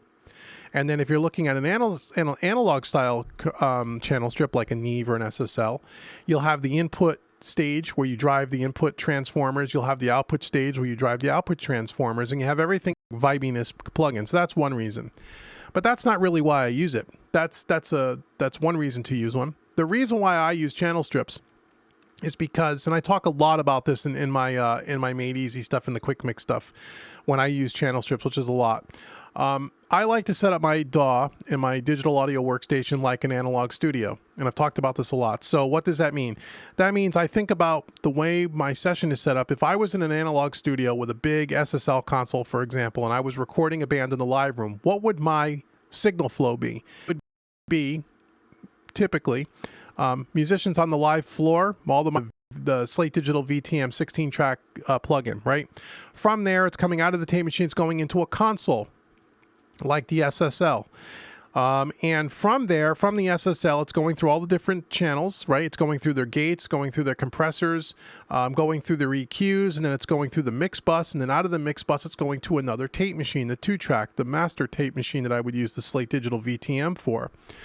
So the reason why I use channel strips is because when I want to have my mix have, let's say, an SSL vibe, by putting a channel strip across all the different channels, and all the different tracks are running through that channel strip, you get a cohesiveness to the mix where everything sounds like it's been glued together by this, you know, in this case, an SSL channel strip or an SSL desk. Because that's the way an analog studio was set up, and that's the way it works. And if you're looking for that kind of analog kind of vibe, using channel strips is a great way to kind of bring that glue, kind of bring that cohesiveness together and make it sound like an SSL mix, which is very different sounding than, say, something you'd mix on a Neve or on an API. They have much different sound characteristics. They all sound great, but they all sound a little bit different. And so that's why I use channel strips, not so much because it's convenient of having the EQ compressor and the gate and everything in one plugin. It's more for the vibe of what that channel strip does when you run signal through the input and output transformers and through all the different circuitry or the emulation of the circuitry. It adds that harmonic distortion, it adds that color, and it adds that vibe to the tracks. And when you put that across in this mix that we were working on, I don't know, 15, 16 tracks, you now have a sonic characteristic or a sonic footprint that is very obvious. And that's why when you heard me click the console one on and off, I turned off the whole channel strip on across all the tracks. And I think most of you said, wow, how much better it sounded. That's the SSL. That's the, you know, all the filters. So that's why I use channel strips. And I use them on client projects on every single mix. Now, I might use different channel strips depending on the song and the vibe. You know, if I want something that's really warm and I want something that's kind of creamy sounding but has a lot of punch, I'll use an SSL. If I want something that's a little more open sounding on the top end, still with a lot of grit, but still a lot of pleasant clarity and a little bit more bombastic, I may use the Neve. If I'm looking for something, if it's a heavy guitar track, like a heavy metal track or a real you know, guitar-driven song, I might use an API, which is, you know, has a really great thing it does to guitars. If I'm doing kind of an R&B track, or if I'm doing kind of an old school track, a more organic kind of a folky thing, I might use something like the Abbey Road TG12345 by Waves, which is a great channel strip as well. So I have different channel strips, and they all have a different flavor. And depending on what kind of track I'm mixing will depend on what kind of channel strip I might use. Or if an artist comes in and says, you know, I'm kind of an indie rock band and I want my record to sound like Green Day. If they want a Green Day vibe, I'm going to use an SSL channel strip every time, because that was done on an SSL in Chris Lord Alge's studio, and that's where it was mixed. So if you're looking for that kind of vibe, I'm going to help you get there by using an SSL channel strip. So that's my 50-cent tour on channel strips. I hope that answers your question. If not, you can ask again and I'll try to give you some more information. JC, I think you're doing a great job, Dave. Don't worry about it. Okay, thanks, Jay. I'm trying. It always gets better, right? I mean, the first time I did this live stream, we got cut off after 5 minutes because it didn't work. Let's see. Jed's saying it works great. Are you using a software to manage all your cameras? Yes, I'm using Wirecast only for the 3rd time. So I'm still new to Wirecast, and maybe that's why we're getting some echoes. I'm using 2 cameras today, plus the screenshots. So there are 3 shots. And I'm trying to figure all that out. At least I was able to switch back and forth. Now I just got to get the audio right and make sure that the audio is right on my end and what you guys are hearing is right.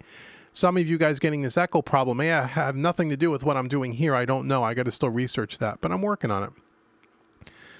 Let's see. Robert's asking, do any presets come with the software on Console One? Yes, they do have some. Oh no. Do they have presets? No, I don't believe they do. You can create your own user presets, but I don't believe there were presets, at least not in the installer that I have. But the installer that I have, I'm told, is outdated, and SoftTube is sending me a new one, so maybe those will have presets in them. I'm not sure. Johnny L saying, you're not watching me on the phone anymore. Excellent. Let's see. One failed size 8 monitors. What headphones do you recommend for about $150? The ones I'm wearing are about $150. These are the KRK K&S 8400s. Let me look. Yeah, the K&S 8400s by KRK. I think they're about $150. I bought them on Sweetwater, I'm sure. What I like about them is they're comfortable to wear. They get a real flat response. And when I listen to they don't have a lot of hype in the bottom and top end, which is you know, when you're looking for headphones that you can mix on, it's real important you try to get something as flat as possible, because a lot of headphones will have a real hyped bottom ends, and you want to be careful about that. These are closed back headphones. You know, there's debate whether closed back, open back, but for $150, I'd say the KRKs are really good. I'm sure there's others. Someone can mention it in the chat, but that's what I use. Any other questions, guys? We've been on here a couple hours already, and we still got 48 people here, which is really cool. So the last thing I want to tell you before I forget, I can't right now, unfortunately, but I first want to tell you about now. Search on YouTube for Mix Better Now. Pete is the guy who runs Mix Better Now. He also has a website, mixbetternow.com. He's a good buddy of mine, and he does a lot of what I do here. He does a lot of mixing tutorials. He uses a lot of the same tools that I use and some different stuff as well. He's a musician. He's a mixing engineer. He's a producer. He does a really, really good job. Go over there and show him some love and check out some of his videos. He does a lot of good plug-in demos and all these things. He and I have been, let's see, offline. Are you saying hopefully... Nope, I can still see myself, so I don't think you guys are, hopefully you guys can still. So, Mix Better Now. Go out to Mix Better Now and subscribe to that channel. Really good guy. Pete's really cool.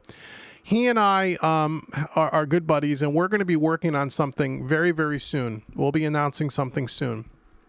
We're going to have something... as I talked about in the last live stream, and what I've been talking to you guys about for a while now, is I'm always looking for ways to be able to better help you, educate you, help train you, give you better content. And Pete and I are going to be working on something together very, very soon. As a matter of fact, my YouTube, Johnny's saying the YouTube's buffering a lot. That has nothing to do with me, guys. I can't do anything about that. You watch this in the archive.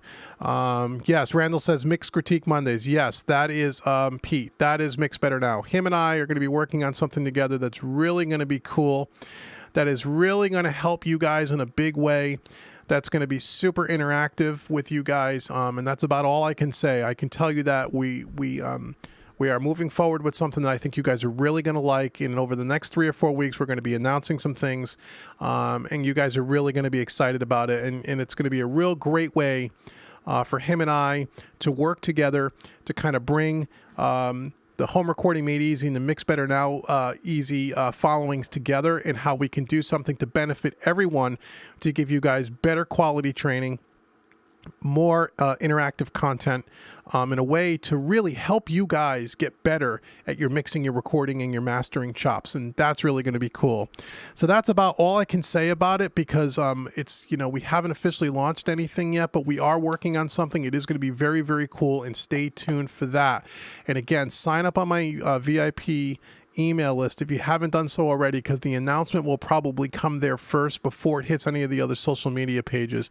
And in the meantime, go out to Mix Better Now and check out Pete and subscribe to his channel and check out what he's doing. And you'll see that he's a great teacher as well, and a great engineer, and he's a good friend of mine. I like him a lot, and he's him and I have a lot of the same philosophies around education and around how we want to give back and really help people. And he's very much that kind of a guy. And I really like him, and I'm really happy to be working with him on something in the near future.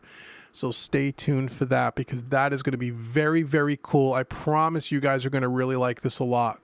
And so now you're going to say, tell me what it is. And I can't, but it will be coming soon.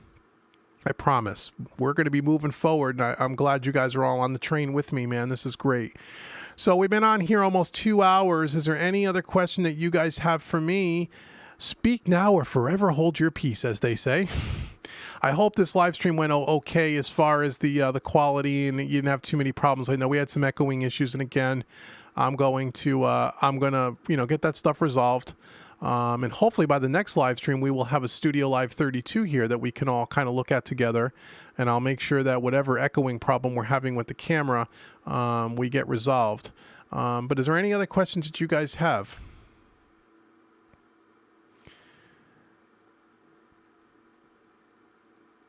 Let's see, Mike's asking, I have a mix that has mic bleed across all the tracks, not just the drums. It was recorded in the 70s. How do I deal with this? You know, the way you deal with it is that's part of the, if it was recorded in the 70s, that's part of the magic of the way those records were recorded. They were all recorded in a live room together, and you're going to get some mic bleed, and there's not a lot you can really do about it. And depending on the type of record that it is, that's, you know, that's kind of the magic and kind of the vibe. Today, everything is done in isolation. A lot of times, everything is done in an overdub mode. And, you know, although they're starting to get back to playing in the live room together, but a lot of people don't play live anymore. And one of the things I used to really pride myself on when I was a tracking studio is I made my musicians play live. I didn't like to do overdubbing. You know, we'd overdub a guitar solo or punch in a fix here or there. But I was always a big fan of putting all the musicians in a room together, you know, real instruments, and play the song as a band and get tight. And then we would do the vocal as scratch track and then overdub the vocals. But we'd also have some isolation rooms for guitar cabinets and stuff, so there wasn't too much mic bleed. Excuse me. But yeah, if it was recorded in the 70s, you may not be able to do anything.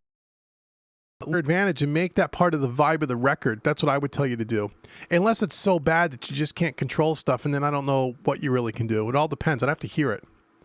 Oh, Mike says you emailed me about it. When did you email me about it? Not today. I mean, because I haven't seen your email. If it was recently and I didn't get back to you, email me again. Let's see. Chuck saying, "Hey Dave, let's see. I know you use a Slate. I know you use the Slate. Your thoughts on the Waves Abbey Road J37."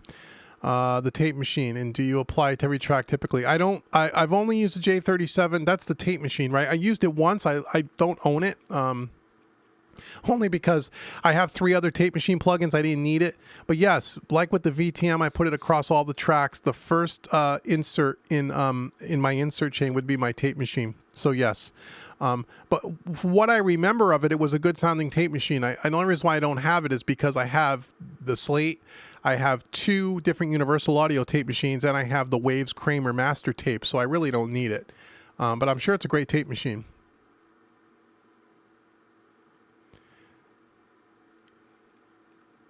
Oh, Mike, you emailed me last week, and I didn't get back to you, man. I apologize. You know, email me again. It may have ended up in my spam box.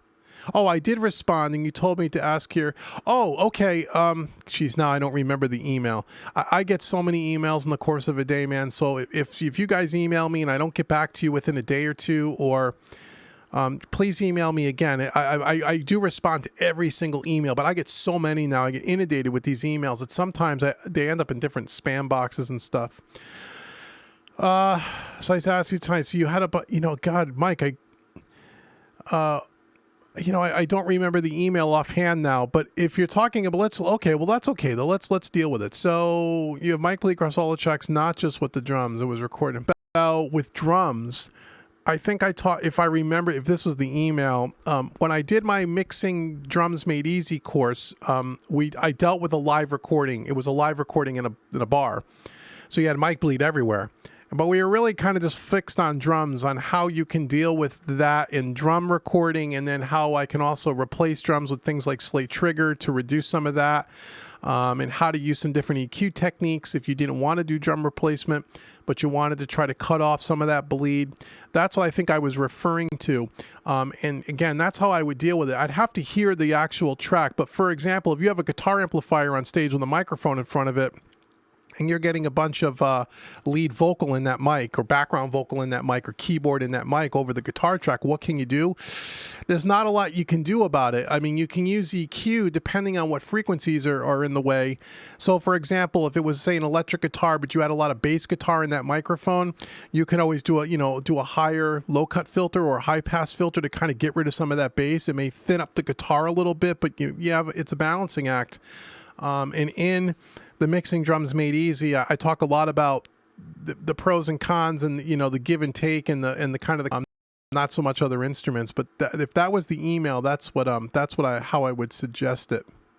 But if I heard the track, I could probably give you a little bit more. I don't know if you have like a WAV or an MP3 file of like a rough mix you want to send me. I'll take a quick listen, and maybe I can give you some more tips offline if that helps you. I'd be more than happy to do that.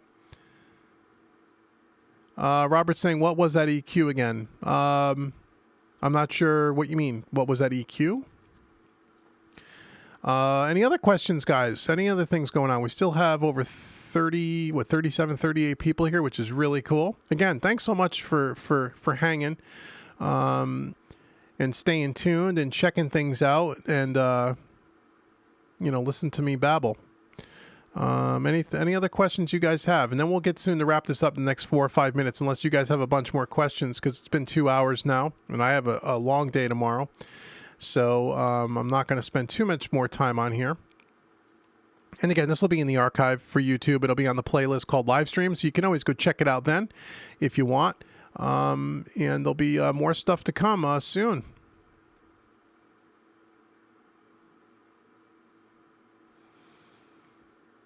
No problem, Mike. Thanks. No problem. Thanks. I like doing this. I like helping. I like teaching. And so,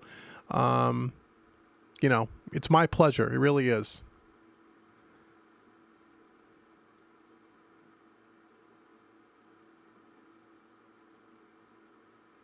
JC, take care, man. He's taking off. That's awesome. No problem. There'll be more info coming soon. Robert wants to know, am I using the Fader Port 8? No, I'm not using it. I think I did last month. I showed it to you. I sent it back to Presonus. To me, the Fader Port 8 is, I have the first Fader port, the little one, which I love because it's small, it's tiny, it's got one fader on it. I can use the transport controls. But the Fader Port 8, again, to me, if I'm going to go to any kind of a surface control, I want something like the Studio Live 32. I want all the faders. The Fader Port 8, as great as it seems, for my workflow, it just doesn't seem practical for me. And it's big, it's bulky, and I have limits, to have that in front of me, that would not keep me from having to use my mouse and my tracker ball the way a full-on console would, and so I don't use it. But there's a lot of people that have it that love it, and I think it's great. It all depends on your workflow. Let's see, that would be cool. But yes, Johnny, absolutely, me, you and I will have a Skype chat this weekend over the next couple days. Chuck's taking off. Thanks, Chuck. Have a great weekend as well.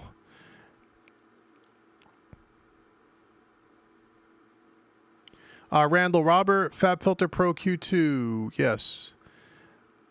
Love the FabFilter. It's a great EQ for a lot of reasons. And I think I have a video on my YouTube channel that I think I did a review on that about a year or so ago. You can check that out. FabFilter makes great stuff. What else you guys got going on? Anything else? Any other questions? Any other questions? Hit me up now. Because if not, we're going to take off. And once again, if you're interested in the affiliate program, email me. I'll set you up as an affiliate. And stay tuned to the new announcements coming in the next 3 to 4 or 5 weeks with Mix Better Now. Go check out Pete at Mix Better Now. We're going to have something really, really cool, man. I wish I could just tell you, but I can't.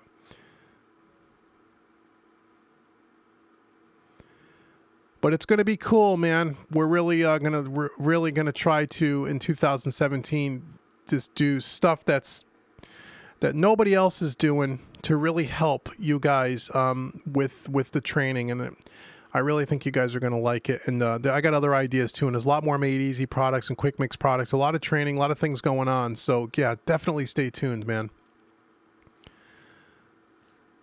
All right, man. If you guys don't have any other questions. Let's see, what's early day tomorrow, flying back to the States. Thanks for the good time. Kingston, see you later, man. Thanks for stopping by. Really appreciate your time, and have a safe flight. Hey, Robert, came in late, but you're liking this. Oh, that's cool, Robert. I'm sorry you came in late, but on the YouTube channel, so you could check this out tomorrow. By tomorrow morning, it'll be up. And you guys are interested. We get enough people here, man.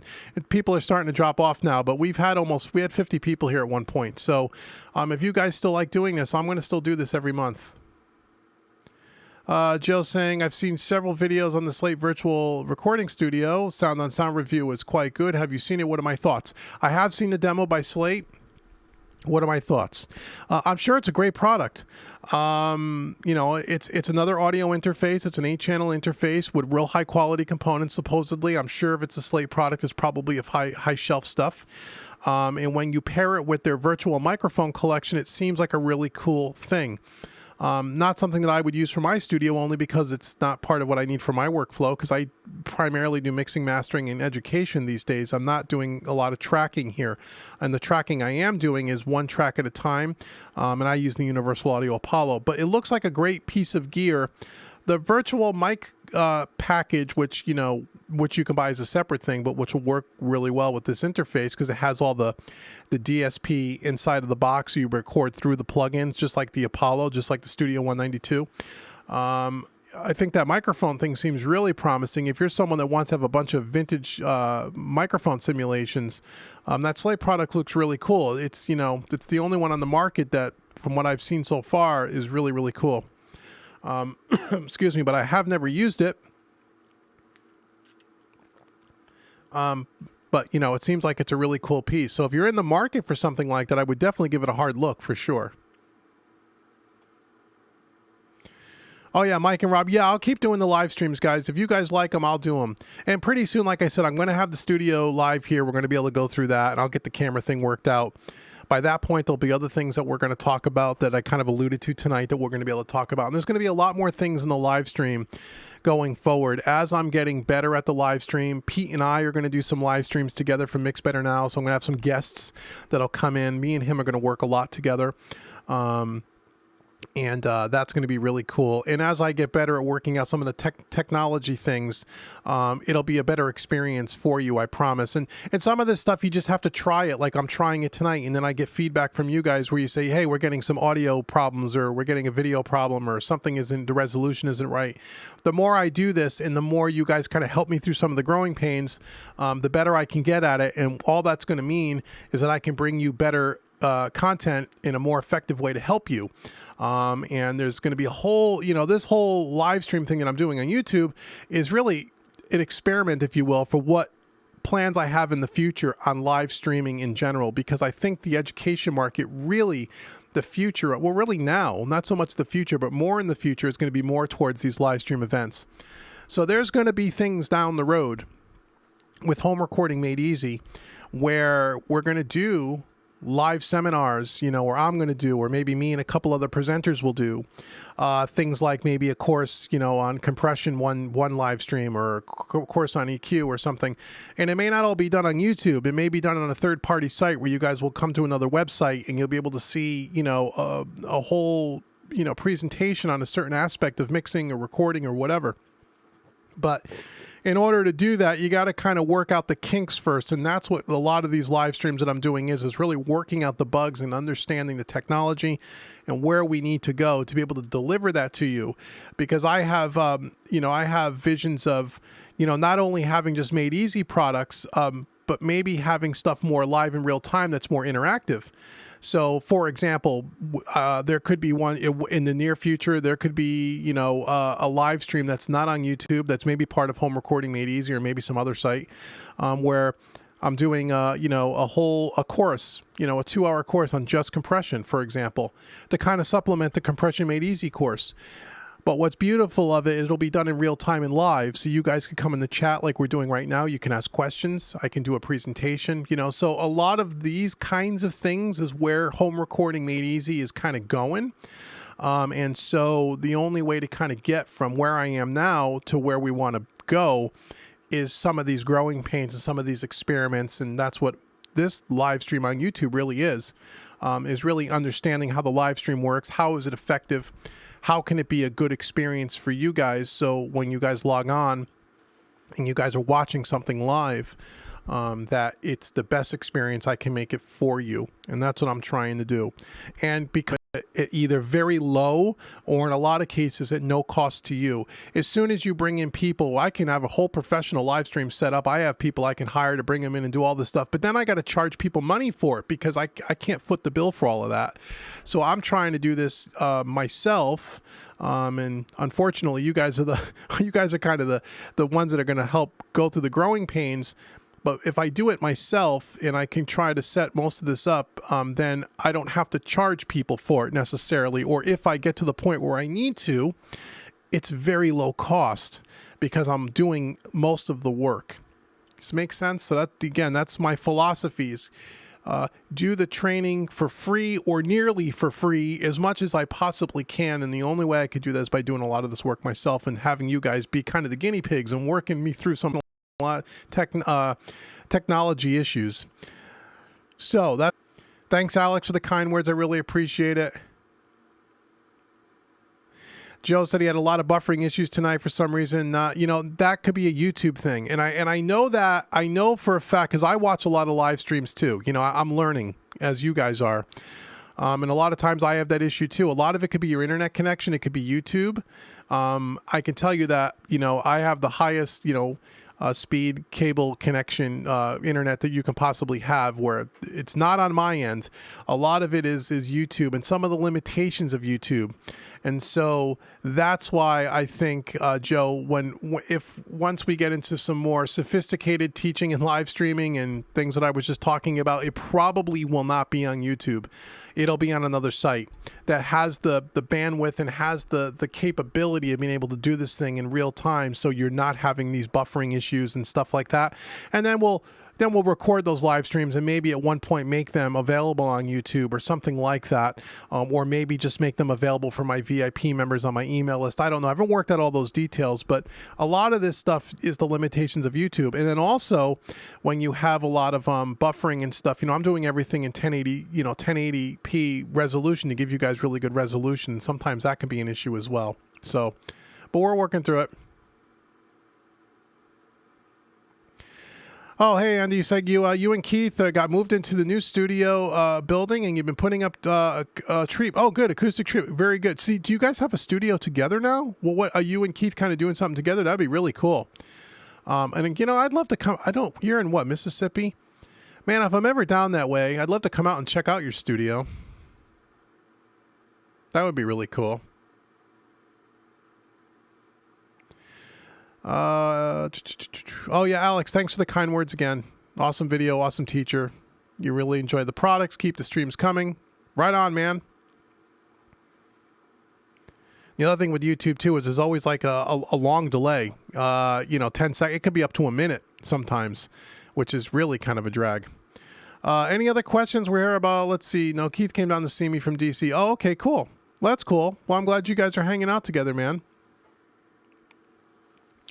If there is not any other questions or any other things you guys want to ask, I think I'm going to wrap this up. We've been on here about 2 hours and 10 minutes. So it's been, again, another successful live stream as far as I'm concerned, where we've been on here for 2 hours without being kicked off, which is great.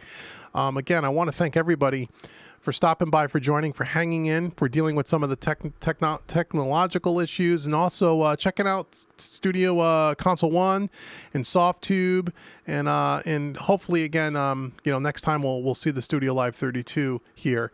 And in the meantime, just keep your eyes out on the YouTube channel. Keep your eyes out on my Facebook page. Go out to Mix Better Now. Check out Pete. Keep your eyes out over there for the announcements that are be coming soon. And we will talk soon, man. And I'm real excited. And hopefully, as we move into the spring and the summer, we'll have some great stuff for you guys. So last call. Anything else? Let's see. Good way to make friends. Great meetup. Yeah, really cool, Robert. Thanks again. Yes, Andy, send me some pictures of the studio. I want to check it out. I do want to check it out. See you later, Randall. 3:20 in the morning. Johnny L, go to bed. Man, you're up way late, man. You're a trooper. I love you. Yes, Johnny, and hit me up tomorrow, Johnny L. Let's get on Skype tomorrow and chat a little bit. I want to see how you're feeling. When is the next time? I'm going to send out, it'll be sometime mid-March for the next live stream. I will send out on the email list. I will send out an invitation, and I'll post it on the Facebook page. I'm going to try to do this once a month. So we're like mid-February, probably mid-March. Or sooner. If I get the Studio Live 32 in and running sooner, I'll try to do one sooner. And, I might always pop up, unannounced. And if you're on YouTube and you see, when you subscribe to the channel, make sure you go out and hit the notification button. So if I jump on, without, no schedule, unannounced, you'll get notification that I'm on and you can check it out. So if the Studio Live 32, comes before the next live stream, I will definitely jump on and show you guys. Let's see, Robert. What do you think about Presonus Aries 5 and 8 package for the woofer at retail? What do I think about the Aries speakers? You mean? I heard the 5s, not the 8s, and they sounded really good. I mean, I thought they were great. For for the amount of money they are, I thought they were really good. If I remember right. I think those are a great monitor. Presonus makes, good stuff at a reasonable price. All right, man. So I'm going to sign off now, going to check out. And again, thank you so much for all your support. And I will see you guys on the flip flop. Take care, guys. See ya. Have a great weekend.